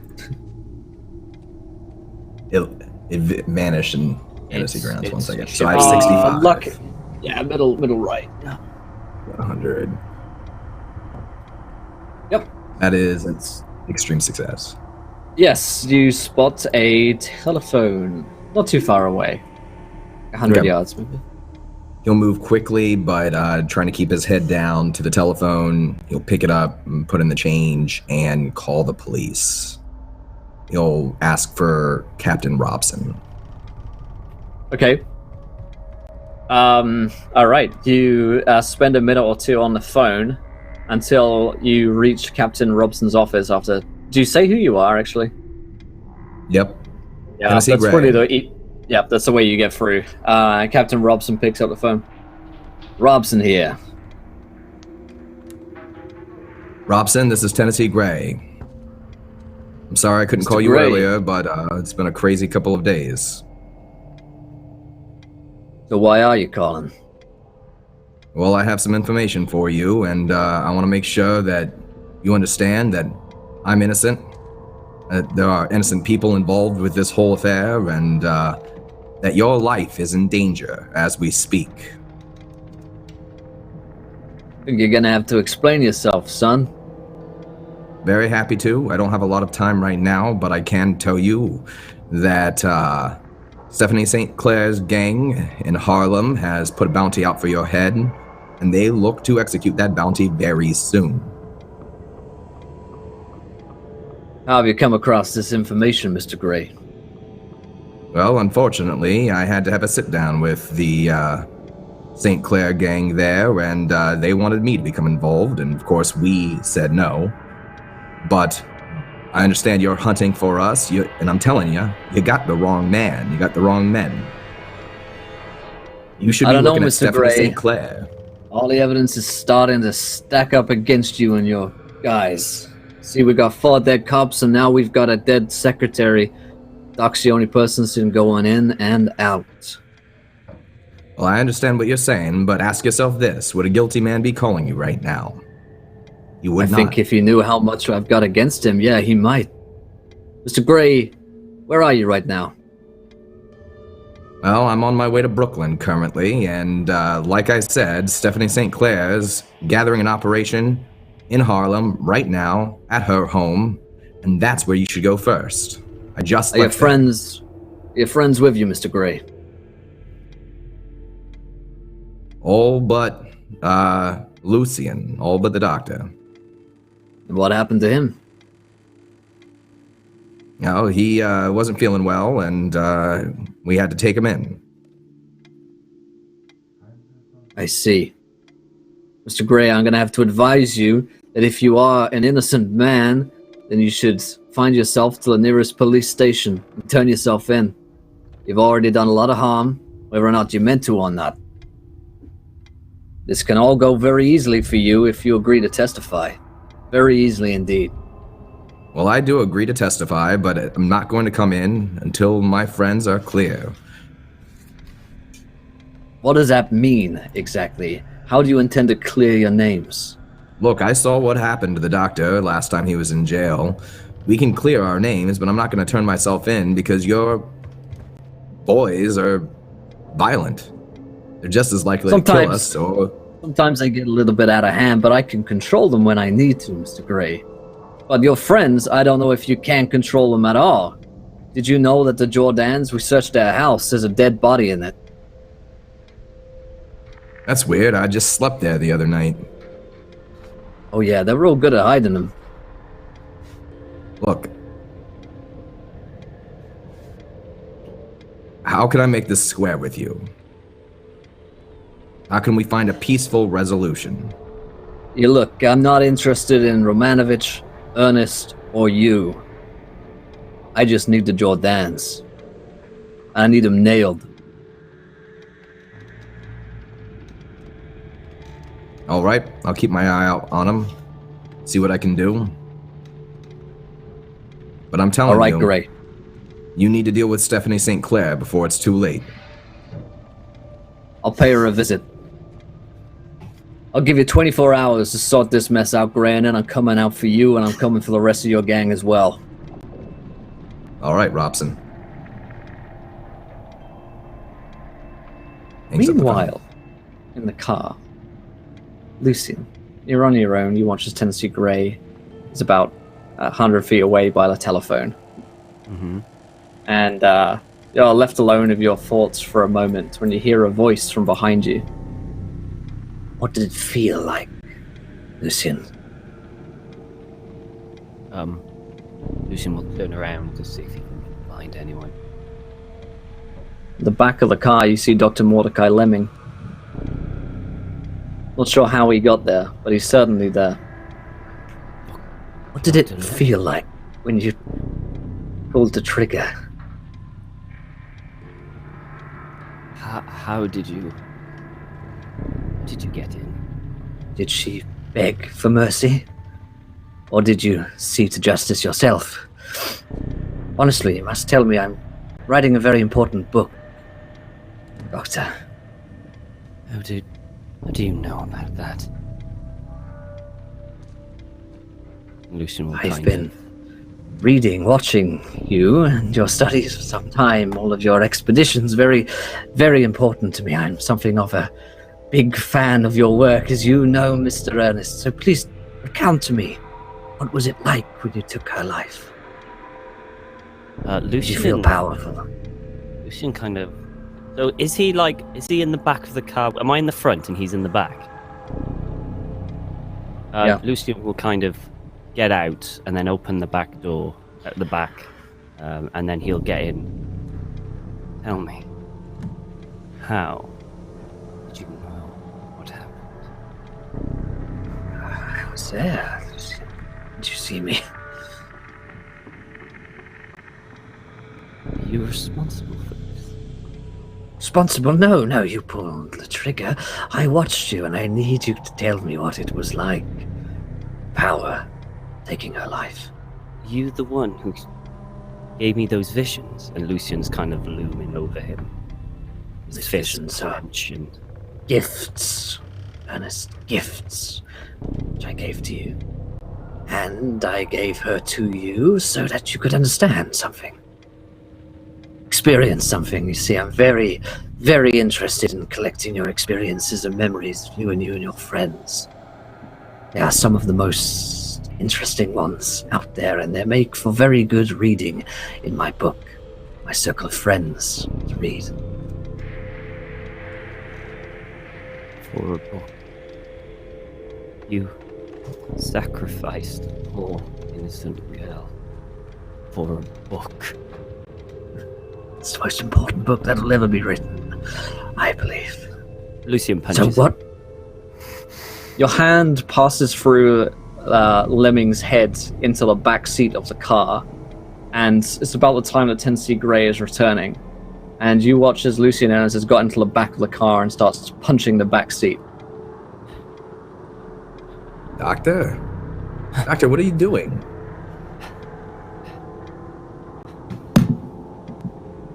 It's nothing. It's nothing. I just thought it's to reduce stress. Let out. I just wanted to let out some frustration. That's all.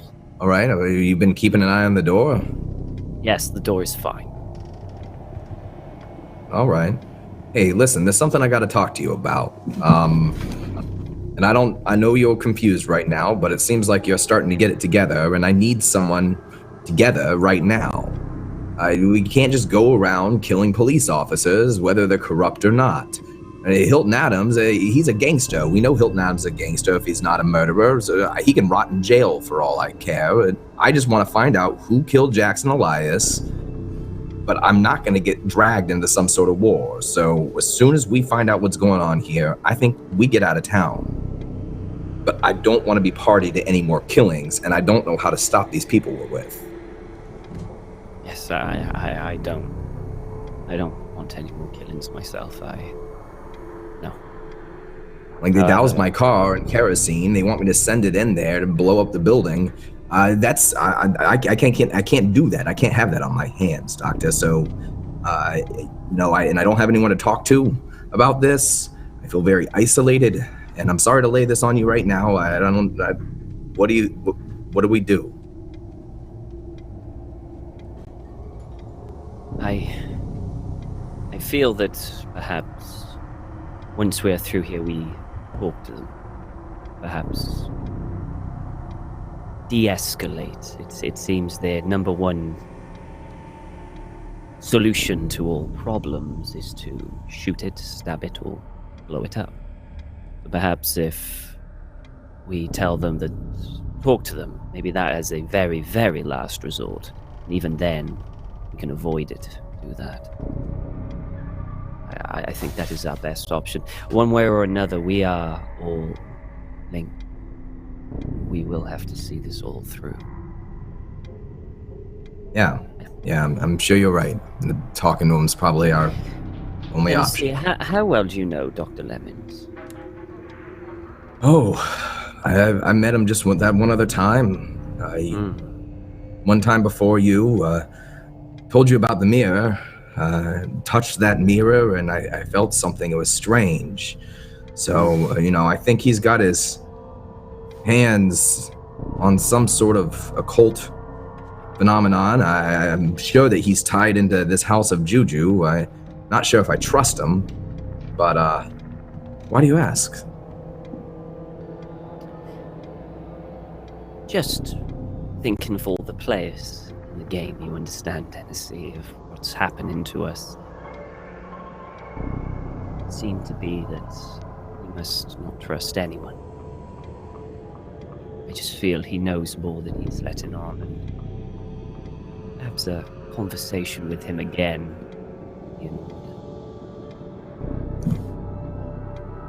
I hope it doesn't come to that, because I'm hoping they find what we need in there and we figure out what's going on and we can get out of New York City, because I think that's in everyone's best interests. Yes, I feel that the sooner we get out of New York, the better. I agree with that. I wonder what's taken them so long. Well, you know what they're like with talking. Cutting back into the House of Juju as things are getting very, very tense indeed. We have a viewer decision. We're going to take the top 2 points from this. The question is, what's in the basement? What's in the basement? That's some ideas. Now, back inside, the group of you are getting ready to draw weapons and point guns. I think we left off with Catherine saying something. Yeah, I was putting on my lipstick and having my bag open. What was I saying? That's an excellent question, Will. Have you met us before? Because I don't recognize you. Oh, yeah. You say reacquainted with. I don't recall ever meeting you before. I don't believe that I have had the esteemed honor myself. However, certain of my associates have come across, I believe, in fact, maybe all 3 of you in the past. Oh, and that reminds me, Mr.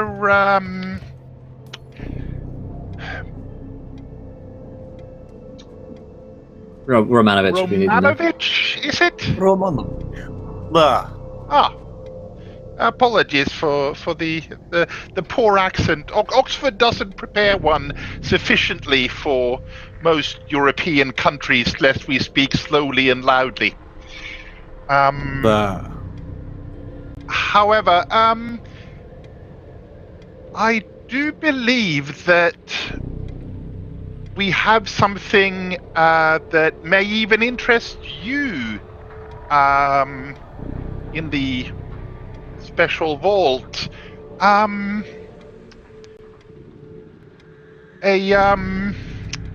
had the fortune of coming across a gold ring with a inscription of some sort of family sigil that does seem to belong to, well, maybe not your Romanoviches, but a Romanovich branch. There are many. Interesting. You guys begin to hear a sort of low murmur from somewhere below the floorboards. I believe the congregation is gathering. Shall we proceed? And he steps aside and opens the door. Oh, no, madam, please. After you. Oh, I insist. I'm terribly clumsy on stairs. If I don't have someone in front of me, I'm afraid I'm just going to fall all the way down to the bottom.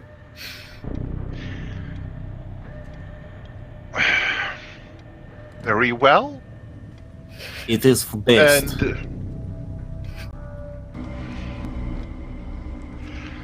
And Silas will hold the door open as he walks through and turns and looks to make sure that they're at least some close distance behind.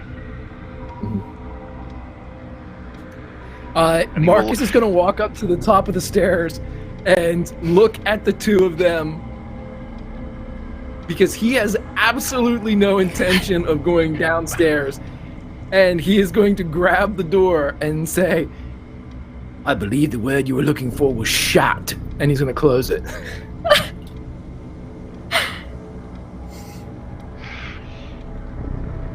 Okay. We are not so going Silas downstairs. Yep. he's sort of in the door. He just starts to try and stop the door from being closed. Yes. He'll just Okay. put a boot in and say, Mr. Jordan, you seem to be affected. You seem to There think is- you're bulletproof. Everybody can roll me a sanity check at this point as the murmurs rise from the bottom of the room. Nat 20. Yeah, I guess I'll roll this. Extreme success. Let's see, what's my sanity? Okay, out. Alright. Oh, that's a failure for me! Goody goody. Alright, so Catherine, you lose 3 points of sanity. Everyone else just loses 1 point. As the group of you feel these murmurs rising up from the bottom of the floor, from somewhere deep below. It's a low sort of hum, and there's something else there as well. Something which reminds you immediately of Peru, of the time that you went down into the darkness before. It is here. He pulls his gun out. Yeah. Catherine, it is time to leave. I believe we have a flight to Shanghai. And he is taking her by the collar and moving back towards the front door. Please get the car. You hear something from below, a deep, echoing voice. Will you not join me again, children?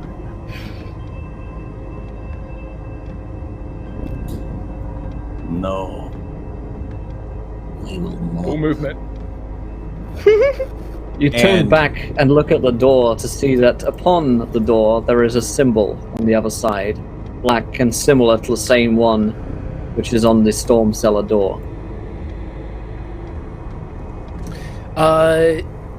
With the artifacts that he had identified before as having some type of occult power, he is going to grab the three that he identified and indiscriminately throw them all at the door and cover his face, cover Catherine, and tell Koskov, I don't know what's gonna happen. Alright, so this is a time where we, my friends, get to roll some kind of initiative as things start to kick off inside the House of Juju. So let's see it. Let's get some dex checks from you guys. I'll roll one for Silas here as well. I guess Roll. two.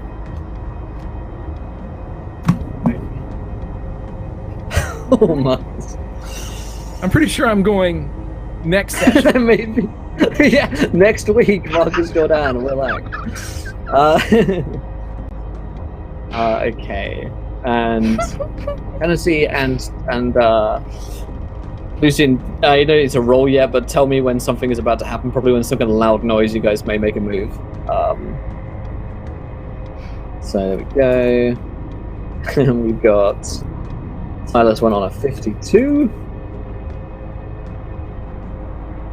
Oh boy, 8. And what did you get, Catherine? 80. Nice. Okay. So it's something like Koskov, Silas, Catherine, Tennessee, Marcus, and we'll roll Lucian's once he's in something here. So, Koskov, you notice that it is this. You turn to look at the door, and you realize that the way is shut and barred somehow with the symbol preventing you from getting out. The same voice, the father of maggots that you heard previously down from Peru, but this time clearer, stronger, more confident in its voice than it was before. is calling down to you. And it's at this breaking point where you realize that everyone is about to move and do something. What do you do? Koskov, hearing Marcus like yell or whatever that he's going to do that, Koskov is going to grab Silas and basically like pull him out of the door, leaving the door open, and use him like kind of like a human shield. Like put him in front of him with one hand, shotgun in the other. And okay. Yeah. Sounds like a fighting brawl to grab Silas. I like that. And yeah. Alright. That's a regular success. Pretty good. So you're going to jump him basically as Silas is in the door, and you see that Marcus is about to run, got his foot in the door, and you go to sort of like bear hug him, grab, and put a shotgun to him. Yeah. How does Silas react? It is his turn now. Silas just has a quick, almost otherworldly voice soliloquy of 5-6 plager og pinder.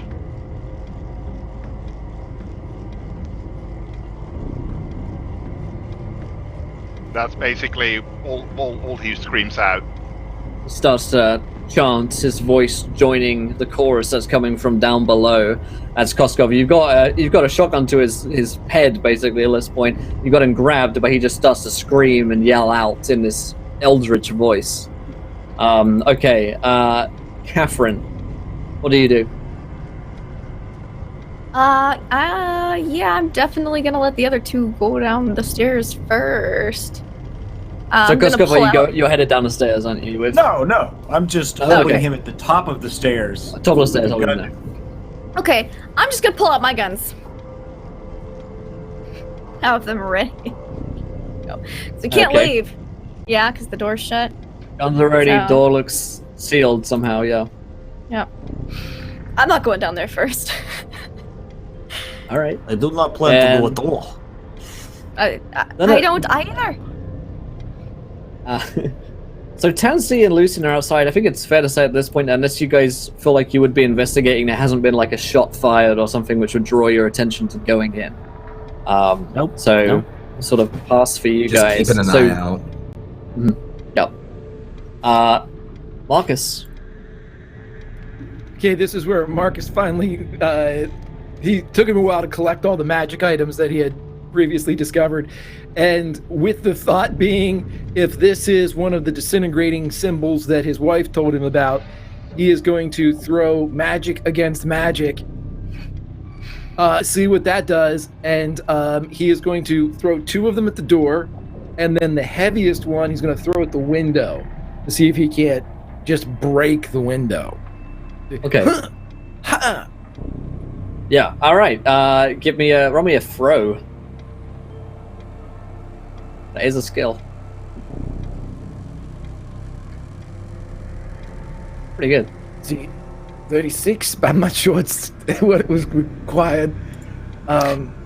See what your throw skill is. I will have to spend 16. 20. I'll spend Yeah, 16 luck to. Hell with it. All right. Who needs luck? All right. Yeah, that's the spirit. You throw these occult objects at the symbol. The idea being some kind of fight fire with fire strategy, and they hit, landing and sort of disintegrating into the symbol as you expected.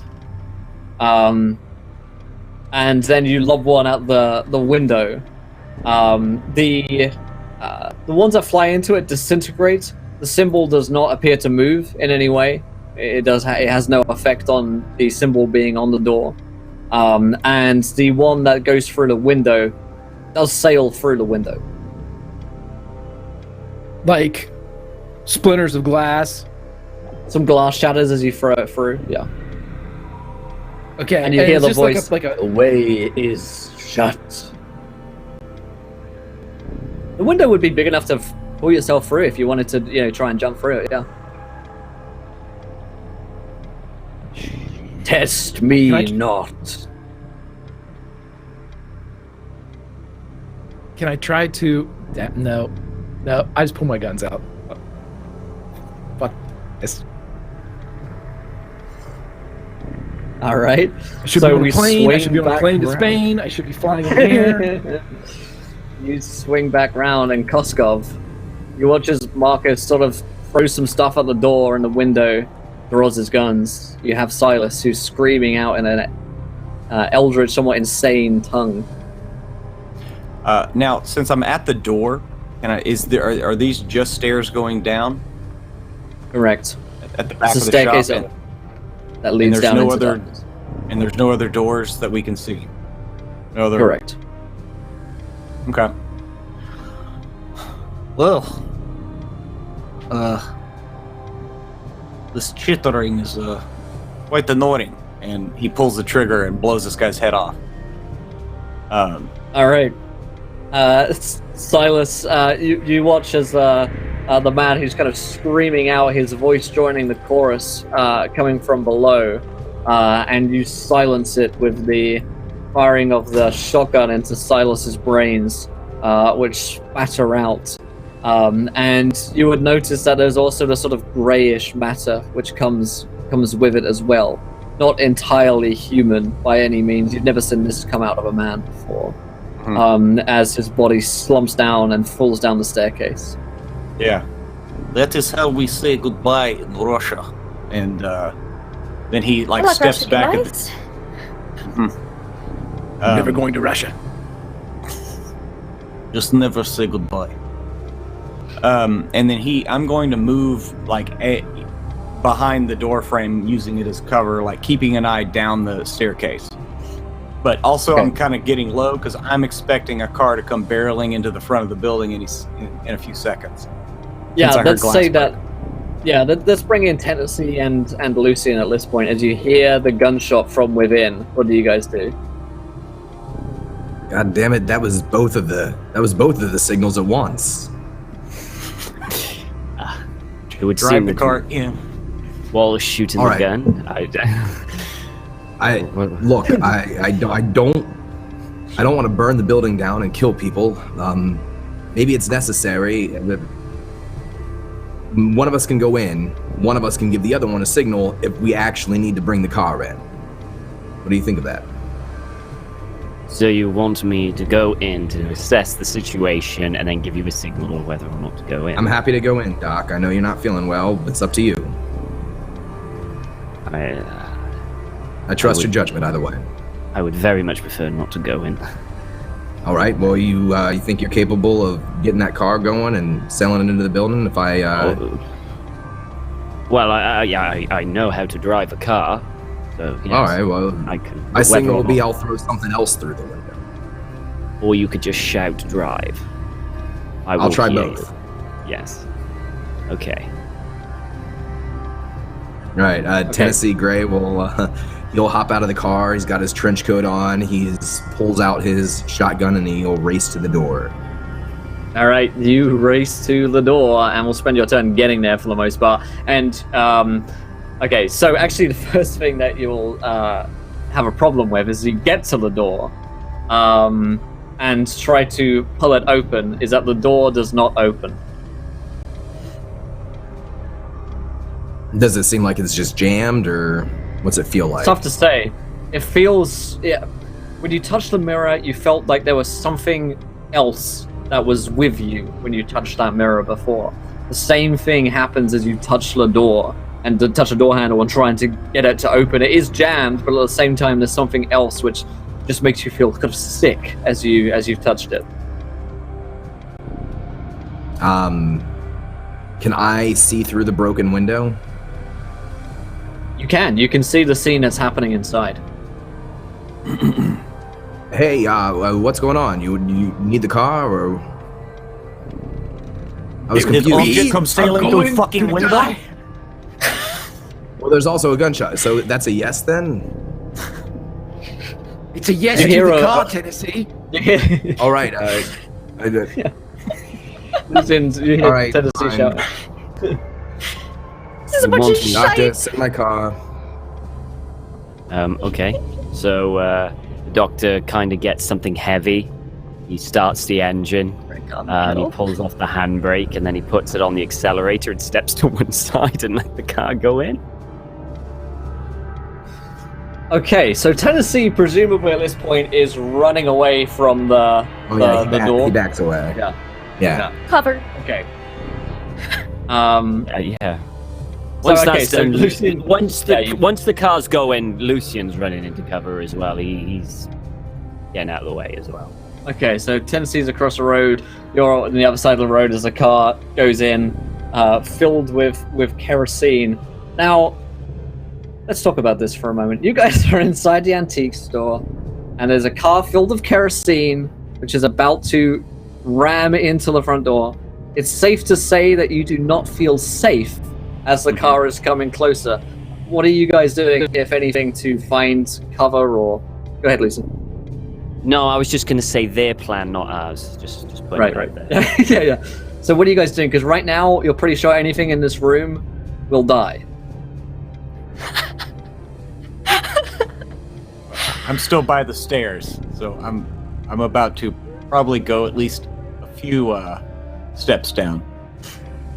Well, now let's think this through for a second. In theory, when something crashes into something, it requires some type of combustion. That's why everything was rigged by Marcus to be set when it hits. So let's say that's true. Okay. Let's say that when you drive a car full of kerosene into an Eldritch Sign door, that everything goes according to plan. Okay, good. We're on the same page then. So when it brakes perfectly and drives in, we're going to leave and get on that plane, the transatlantic flight. Right, yeah, it's just off. That car should bust right through that window. I don't think I can make it much simpler. Well, this is basically the check-in process for your Delta flight off to Spain. That's what I'm saying. Checking your bags, yeah. So what you're trying to say to me is that Marcus is staying in the room. No, that's not what I'm saying. What I'm saying is the stairs are probably looking pretty good, but is there a back door to the House of Juju? No, there is no back door. Well, then I would like to immediately file a fire code violation for the House of Juju, effective as soon as I survive this, because by God, someone's going to hear about this. Catherine's Perhaps the gonna. most This is an pressing issue. antique store. The so there should true be- horror are the fire code violations in this campaign. Massive. Is there any kind of like wall tapestry or hanging? You said there was rugs. There was a rug that we There had are to keep rugs opening around, the floor. I'm gonna grab the rug and wrap it around because that should help dampen the fire, at least from the explosion, if not the force. And then huddle down a little bit. We'll go the stairs. downstairs. Yeah. We're gonna die. In a rug. That's the long and short of it, Will. So what you're telling me is that you two wrap yourselves in a rug and go downstairs into the basement. Well, no, Not all presumably the we way would down. we would see How many the truck stairs are coming. there? Yeah, how many stairs? How many steps are there, Will? I don't know, like 6 or 7. Alright. I wanna go down on like 3, 4. I want to go down we like can 5 probably stairs. out.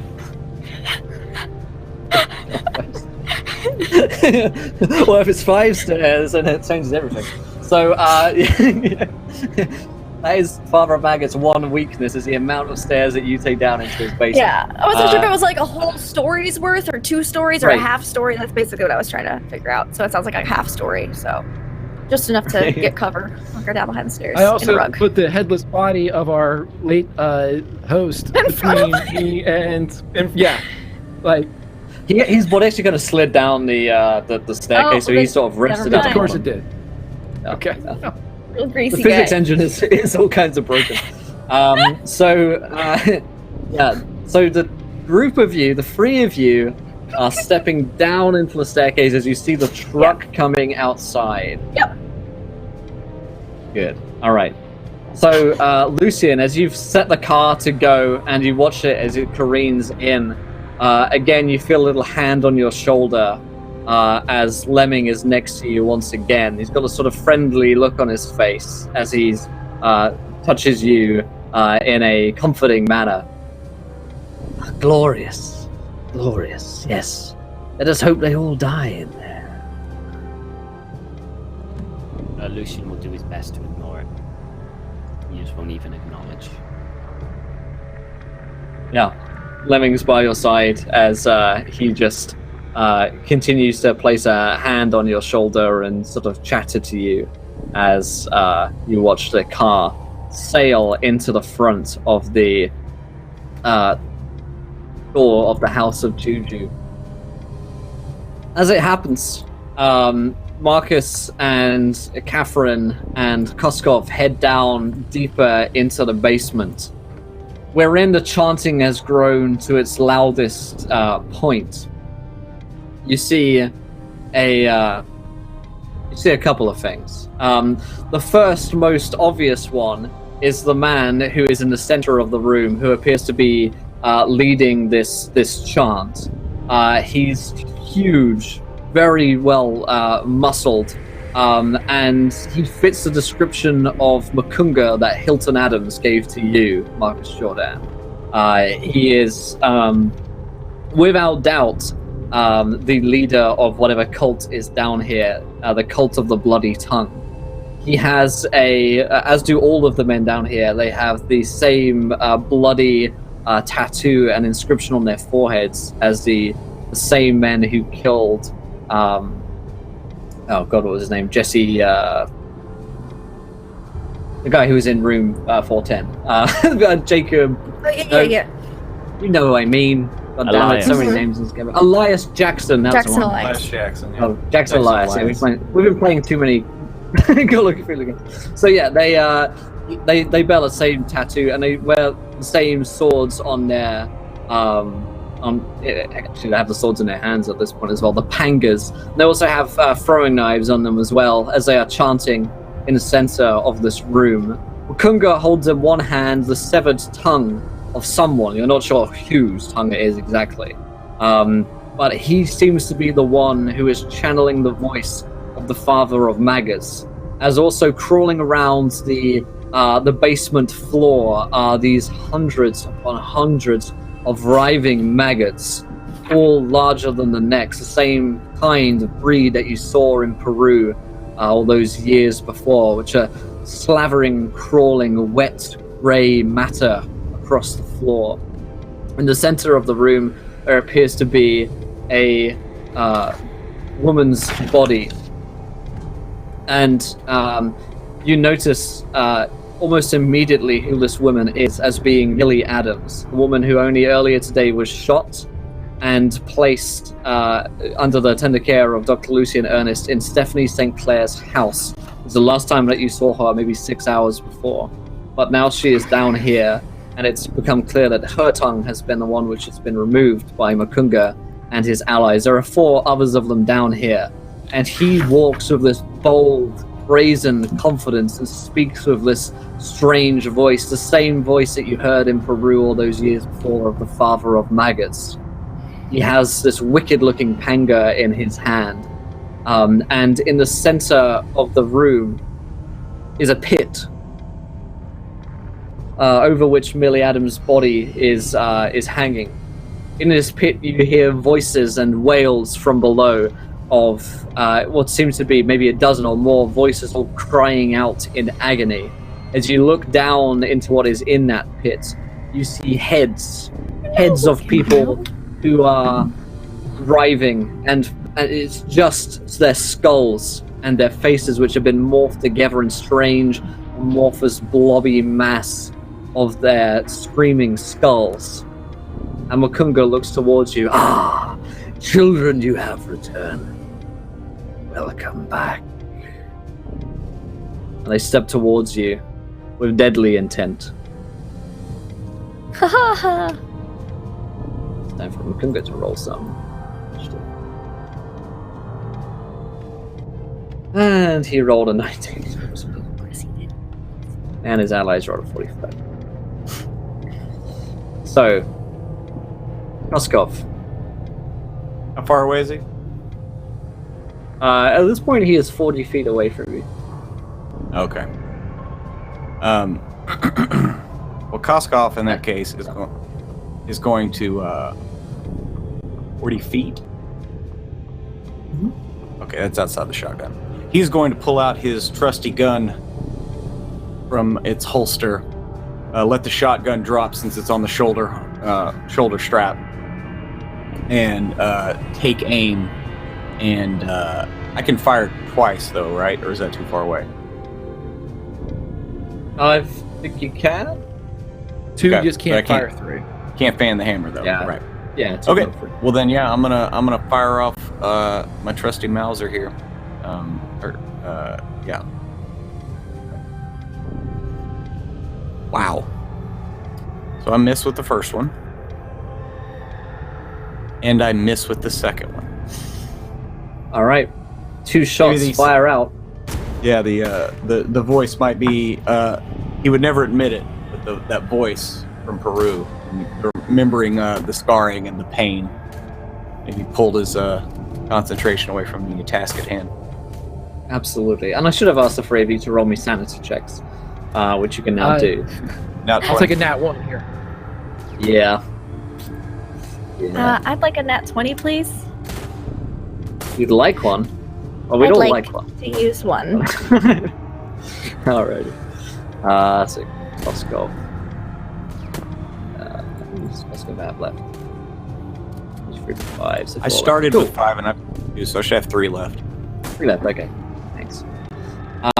So the brawl opens up in the basement of the House of Juju as don't worry, Koskov's thing's getting fixed. It takes like 10 seconds to update.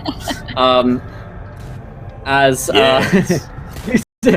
as fight is rigged for Koskov. But yes, Mukunga steps towards you, and you hear down from that pit, Koskov, that same voice that you recognize so well, that of your sister. And she says, "Help me, Koskov! Save me!" Stasha? And the shots sort of ring off and just miss Mukunga as you are distracted. You, Marcus Jordan, will lose a total of 6 points of sanity in this moment as you watch the most horrific thing that you've ever seen happen before your very eyes. Those who succeeded will lose 3 points of sanity.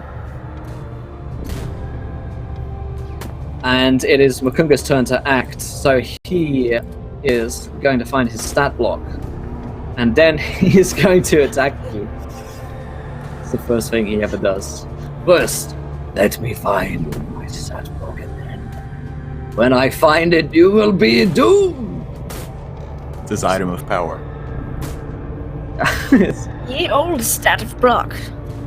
This block of Yo, stats this- has been in my family for generations. All right, Pass so he's down. gonna swing twice with his panga. And is it safe to say that Koskov's sort of in the lead here? Yeah. Yeah. I did say I went down first. So yes. And swing once and then twice. And let's see, he needs a 75. So both of those are going to hit. He moves with a power and a grace which is unlike anyone you've ever seen before. But he still seems to pull himself across the room the same way the father of Magus did. And let's see, 2 hits are 1d8 4, 7, 8, and then 9 plus 4 is a total of 12 points of damage to you, Koskov, as he slices in, cutting him with the panga, this wicked-looking curved blade, as Mukunga Madari cuts through, tearing through flesh. Okay. His eyes grow wicked with pleasure as he says, "This time, you won't be able to run." Were those 2 separate attacks? Because I have a point of separate armor attacks. for my tattoos. Okay. Yep, so the point of armor will reduce a total of 2, so I think 10 points of damage. 10 damage. Okay. Tennessee Gray. What do you do? So the Yes, car's so in fact, crashed. I should say the car has crashed into the front of the it's fine, it's an explosion soundtrack, and the Wilhelm scream as the car smashes into the front of the House of Juju, and whatever sign was on the door begins to glow a red hot sort of color as a car bursts into it, and all you see is this blast of energy and heat as the glass windows are shattered, as is the door for the most part. But you'll also notice a kerosene explosion. Everything inside the House of Juju almost immediately is on fire. The top layer of the House of Juju within seconds is a smoke as shattering wood and papers. The antiques within are all almost immediately on fire. This old dry paper house is blown up, and you guys below feel the shattering of as you guys are in the foundations. To run back to the window, they're gone. They've disappeared from the room. Correct. The three of them. Doctor, I gotta pull Koskov out. Can you pull the car around? Oh, the other car. My car. The other car. Oh, yes. Good car. Yes, of course. Yes. Yeah, Lucy's dead. I can do. I'm not gonna forget that. Yes. All right. Well, I'll be right back with Koskov. And he jumps through the window. He'll dive through the window, over fire, whatever he has to do, and then try to. I guess if there's an open door, he'll run towards the open door. Yeah, the door is open. It's just that everything is fire. Yeah, he still dives through the window. He's a stuntman. Yeah. All right. So your lungs fill with smoke, and your body begins to feel hot, very, very hot, as you dive in through the shattered glass and into the front door, or in through the front window of the House of Juju. Tennessee Gray, every turn that you spend here is going to roll a d4 of fire damage onto you. So you lose 4 points of health as your body is quickly covered in flames with nothing to really protect it. And you feel the singeing of hair, that awful smell that everything is burning in here. And the amount of smoke from the explosion and from everything else in here makes it difficult to see, so you've got a sort of hacking cough as you get to the staircase of the House of Juju. All right. So he's coughing, he's covering his mouth, and he tries to go down the stairs. All right, so I'll leave you there. Lucian, what is it that you're doing? Lucian is going to get into the other car and drive it out the front of the now burning House of Juju. All right, so you've got the escape car ready as you wait with you and Dr. Mordecai Lemming in the front seat as he watches the flames with something of an ecstatic wonder. Okay, and we cut over to the Cult of the Bloody Tongue. These four men with pangas moved swiftly towards the Jordans as Koskov has been engaged in combat by Makunga, who seems to be embodying many of the features of the Father of Maggots for these four wide-eyed zealots slice of their pangas in towards you. So let's see. They will also find their character sheets. Alrighty. So, first one is going to swing in towards Marcus. That is a hit. So we're going 2-on-2 basically. 4 of them in total. 2 on Marcus, 2 on Catherine. Second one slices but misses, and then these 2 are on Catherine. Miss and a miss. Luckily, as you sort of dive out of the way of these 2 men, bring down their brutal-looking weapons upon what would be your tender flesh, but you managed to dive out of the way in time before they managed to fully pierce you. However, Marcus, one of them is going to get to you, which deals 3 plus 2 points of damage. 5 points in total.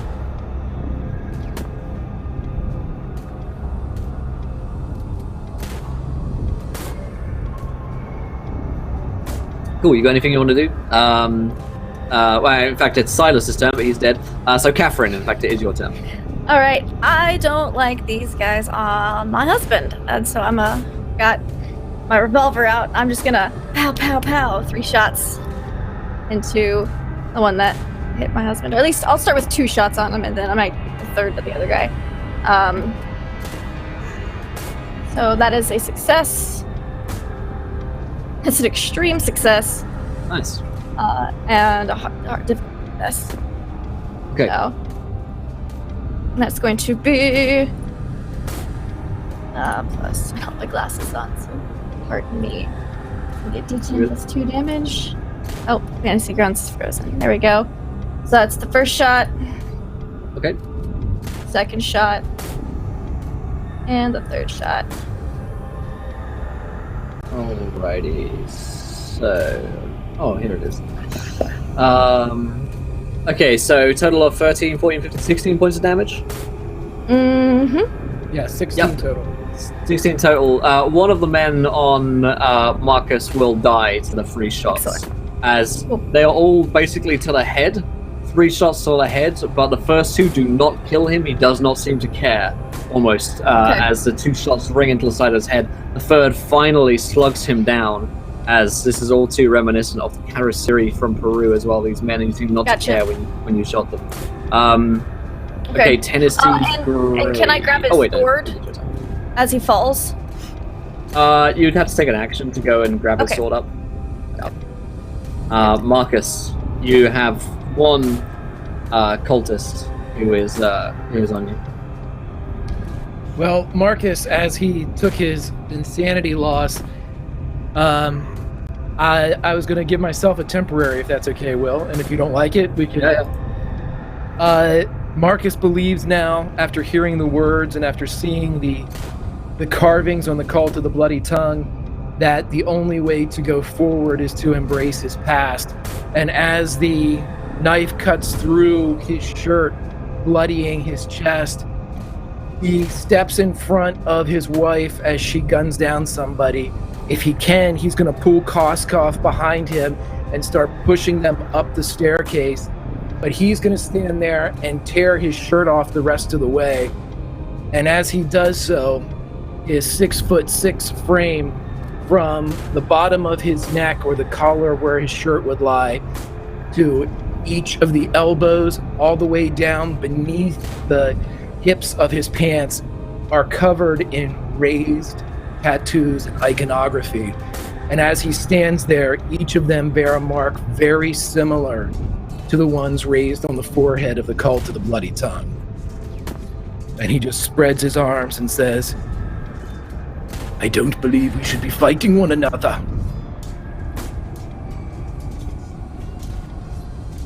Oh boy.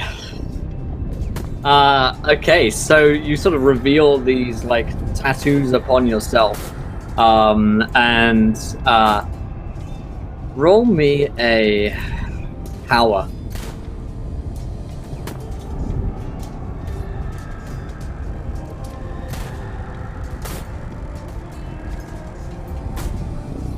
That is a success. All right. So you watch as the tattoos, the 2 men who are looking at you, there's a glint in their eyes as they recognize the power in those tattoos. And it's enough to stop them for a moment, at least, as they sort of it's sort of like a double take, I guess. Okay. That is Marcus' turn. Koskov. There is Wakunga, who is murdering you. Okay.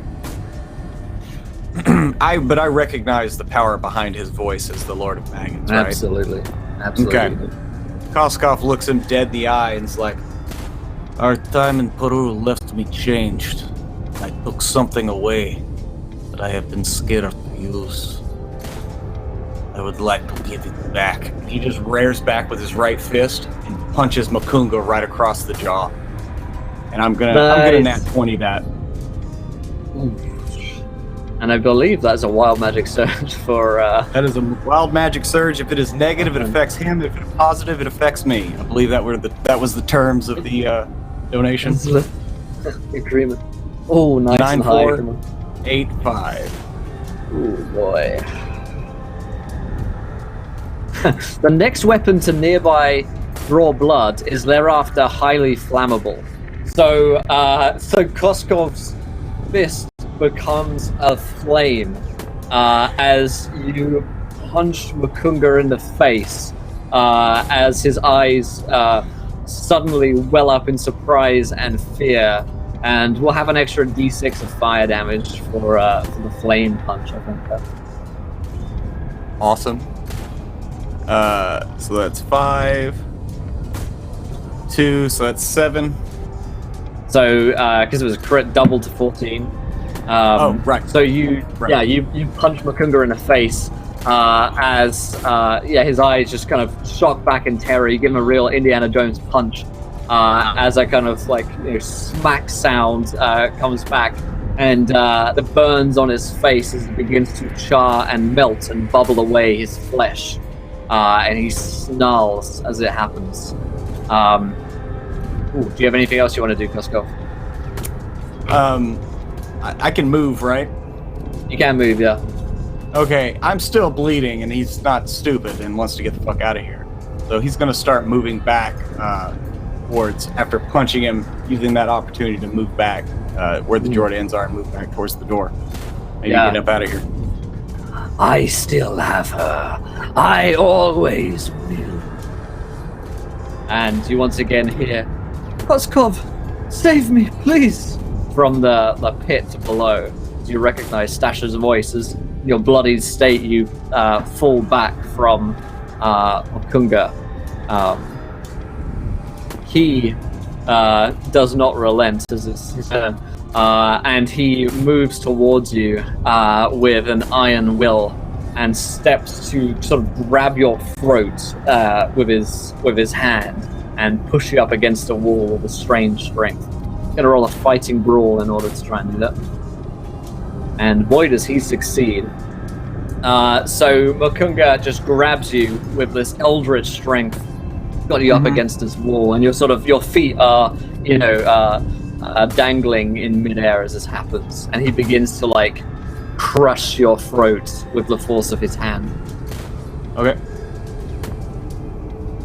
So next turn that's going to kill you, unless that grip is broken. As basically you feel all of the air just leaving you and unable to get any in. Your face is starting to turn red and then blue. Tennessee Gray, you're at the top of the stairs. And Tennessee Gray sees Makumba grab Koskov by the throat, push him up. He sees the flaming fist, and for a second, there's just so much going on that he doesn't understand, even about the people that he spent a fair amount of time with. He snaps to action, moves down the stairs, and he's going to take his shotgun. And what's the situation? There's 3 other cultists, too. Right? Two of them appear to be staring at Marcus, who's revealed himself to also have tattoos on his front and his back that you recognize to be, eldritch or similar to theirs. And one of them is, one of them is watching Marcus. 2 of them are trying to kill Catherine. So. Yep. Oh wait, I got 2. You said I got 2, didn't I? She killed one of them. 4 total. Oh, one of them. Yeah, okay, I thought I got it. Yep. And Sorcel too. Okay. Yep. So Tennessee Gray will try to pull Catherine away, or at least part enough room, and he's gonna jam the shotgun towards the side of Makumba and use the spread of it to try to hit Makumba and the cultist attacking Catherine behind him. Okay, cool. It's got spread on it. Nat 20. Nice. Roll the damage.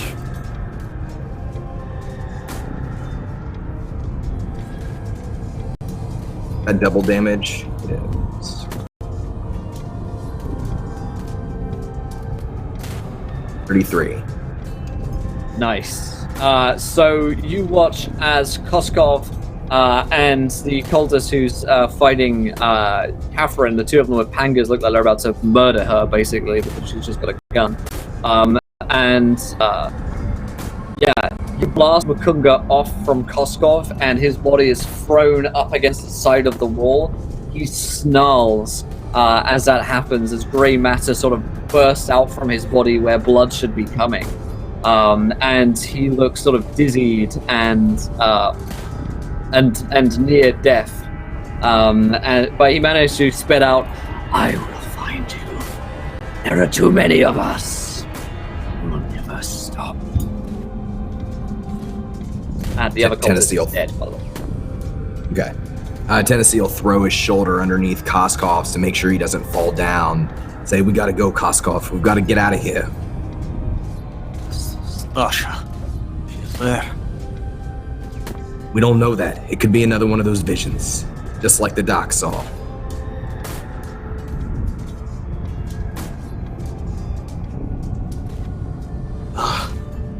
You're right. You're right.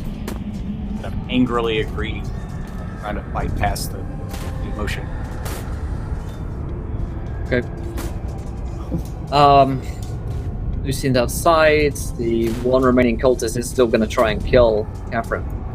That's fine. And he does succeed on his hit, which deals a total of 10 points of damage to Catherine. Okay. As Lapanga just runs into your side, basically the side of your stomach. Now and you corroded. feel... Yeah, his blade probably wasn't the cleanest thing in the first place, but he sort of brings back this searing blade with blood dripping off of it, as that is your lifeblood, a blow that could very easily kill you. Catherine, it is your turn. He's the last one standing. Yeah, I had to step away for a sec. So if he's the last one standing, I had two guns out. Just gonna stick the other one, like drop it in the pocket of the coat and just fan on the other one. Alrighty. Pow, pow. So, success, failure. So I'll hit with 2 out of the 3.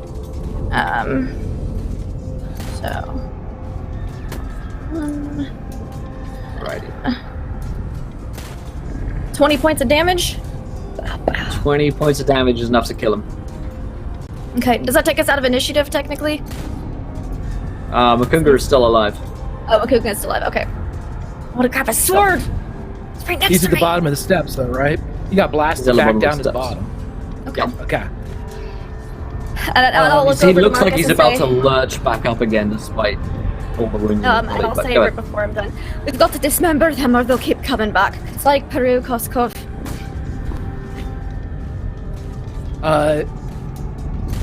Marcus's turn. Marcus's turn.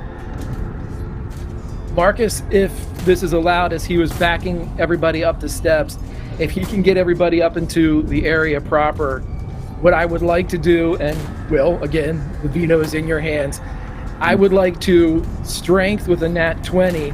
I want him to break the cellar stairs at the top so they fall down into the cellar. And if I can do that, I'd have one last thing I'd like to do. Okay. Yes, you do have a nat 20. I'll allow it because it's awesome.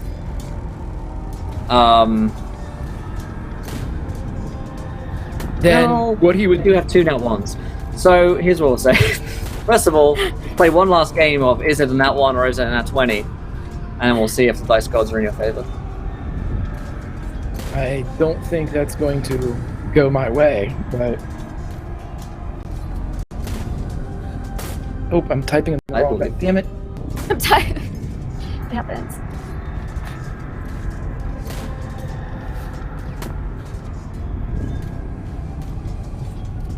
Fun. That's bad. Why am I happy? That is bad, unfortunately. So describe to us what happens when you try and do that. As I attempted to end the episode, I will hump down and nothing will happen, and... Alright. Marcus fails. He's trying to do something. Koskov, it's your chance to act here. Mukunga's right at the bottom of the stairs. Everyone's trying to escape. At the bottom of the stairs. Yep. There's fire everywhere. He's trying to escape. I cannot leave without saying goodbye in the sea. And he turns and looks down the stairs, and he's gonna leap, fist flaming. And I'm gonna use a nat 20 as I go flying down, screaming, "Das Vidanya!" and just punch him right in the face. All right, so let's see here. Koskov, roll me a wild magic surge. Sure. This is just the most beautiful image. 1167. Now, my fist is still flaming. Sure, yeah. Okay. Yeah. Fuck you. So that's another 14 damage. And Alrighty. 1167 on the surge. You are immune to missile-based spells while you are naked. It's your wild magic. As that's a good one for you. So I see you. As you just dive down the stairs, and Makunga's face becomes pulp as you swing past the others down into the bottom of the basement, which now too is taking fire along with the rest of the stairs. As Makunga's face is shattered, and his face is just bloody mess of pulp. And on that bombshell, that's what we're going to have to end tonight's episode of Call of Cthulhu Masks of Nyarlathotep, as we are deep into the action. We overran a little bit there, just some kind of some cool ending, but holy moly. We're going to see next week whether or not these guys can survive with their lives. They've got to get through a fire, they've got to get outside, they've got to try and escape from the police. They're in so much trouble, and so many of them are near death. So we're going to see how that goes next week. Or we're going to figure out what happens when you kill Makunga. So that's also a fun thing. But let's whip around a cast and crew. Did we enjoy ourselves? Where can we find you guys online? Let's start with a big thank you to Staffan, our patron here, for coming in to play Silas, being such a good sport, for letting us kill him so quickly. Staffan, did you enjoy yourselves? And where can we find you online, my friend? Oh, that was way too much fun for my remaining sanity. But great job, guys, folks. I'm Staffan TJ on just about any media you care to mention. And yeah, that's it. Fantastic. Thanks so much. Yes, and very like we'll see Stefan making a few appearances here and there over the course of the campaign, so expect to kill him many more times. So, Tom, man, Redundant UK, what an episode for Dr. Lucian today. Yes, that was a rough episode for Lucian. He hasn't had a good time, and I do believe Lucian's going to probably have one of the most changes throughout the season of a character. It's already changing, but more to come. I've already got an idea, and I like to develop the character and how he reacts to something. And my characters can change completely depending on what happens. But yes, oh, and by the way, I know Lucian's losing it, but I think half the party already lost it before Lucian is. Friggin' fighting in fire building and friggin' haymaking a friggin' thing. Oh my god, it was awesome, but completely insane. But I'm Redundant UK. I stream on Twitch. Check me out, Redundant UK, and on Twitter. Check me out then. See you next Thanks so much. And Pruitt, what a dope episode for Koskov tonight. Any episode where we get to play Koskov is a great episode for me. I hope I get to do many more, but I probably maybe only do one more. We'll see next week. But I'm Pruitt, one half of WebDM. We've got our videos on YouTube. Probably one coming out here today at some point. But I can't wait to stick around and get all changed around for a little Warhammer coming up next. Oh yeah, amazing. And Don, another big episode for Tennessee Grey with Rip Lucy. How's tonight's game? I mean, I don't feel bad about Lucy. I got a better car out of it, at least for the time being. But yeah, it was great fun. And I loved House of Juju. It did not go how I thought it was going to go. And I loved everything about it. I'm very excited to see what happens next. I do not feel good about all of our chances of surviving the next episode or two. Things seem pretty bad, but we'll see what happens. Either way, I'll be back here next Wednesday. And tonight, over on Greg's channel, May Black Roses Bloom, my Dragonlance 5th edition campaign at 8 p.m. That's always a lot of fun. And then again, can't wait for next week. Can't wait to see what else is in the House of Juju, because you made it sound like we just got started. Yes, I feel like there's going to be a fair amount of next episode still dealing with the house, and it's definitely for us, I think, one of the most iconic sort of scenes of both Masks of Nyarlathotep campaigns. It's just an awesome, action sequence that the whole chapter builds up to. This one sort of breaking Both had of a lot of fire. fire. This house is a can't survive highlight. without getting burnt down, and no matter what we do. This poor house. Amazing stuff. Lindy, how was that tonight for you? Super exciting. I really want one of those swords. I can't wait to see what happens next week. Got some people to dismember. Hopefully make it out of that fire alive and kill all the cops. It'll be great. You can find me online at LaughLoveLindy, where I'm usually not quite as much. That's a lie. I'm usually pretty bloodthirsty. So yeah, just check me out on other things. I have a non-bloodthirsty character that I'll be playing on Friday night on Greg's channel, I believe, for our premiere of Invisible Sun, our actual first episode, which I'm really excited about. So yeah. Amazing stuff. Thanks so much, Lindy. And Greg, how was that tonight for Marcus? Oh, it was great. I love playing with this cast. This Masks is a great campaign. It's always got a good mixture, in my opinion, of research, those Cthulhu creepiness, and action. It's pulpy in that respect. I knew that the House of Juju was going to burn no matter what. That's just destiny. And whenever we enter the doors there, either that or Emerson Imports, one of the two we're going to burn up. It was Juju. So yeah, I liked it. I like Tennessee's heel turn, to coin a wrestling phrase, as he decided that he was going to attempt to talk to Robson. Love it. Or face turn, since the rest of us are evil. Anyway, Grimjack21502 on the Twitches and the Twitters. 1 to 4 Eastern is where it's at. Check me out there. Check me out here. But just check me out and have some fun and roll dice, everybody, because you can't always roll 20s, but you can always role play with your friends. Let's do it. Amazing job. Well, thank you guys again for another great episode of Masks of Nyarlathotep. Cannot wait for next week here, 1 o'clock Eastern every Wednesday. Join us for more horrors at the House of Juju next week. I'm excited. So much happening. Lemming, is he a good guy? Turns out probably not. Is Dr. Lucian Ernest the guy who's been writing all these creepy nursery rhymes this whole time since Peru? Find out next time. But we got some Warhammer coming up right now. The Great Conspiracy continues. Until next time, my friends, try not to roll too many nat ones. We want to be here laughing when you do. Good night, everybody.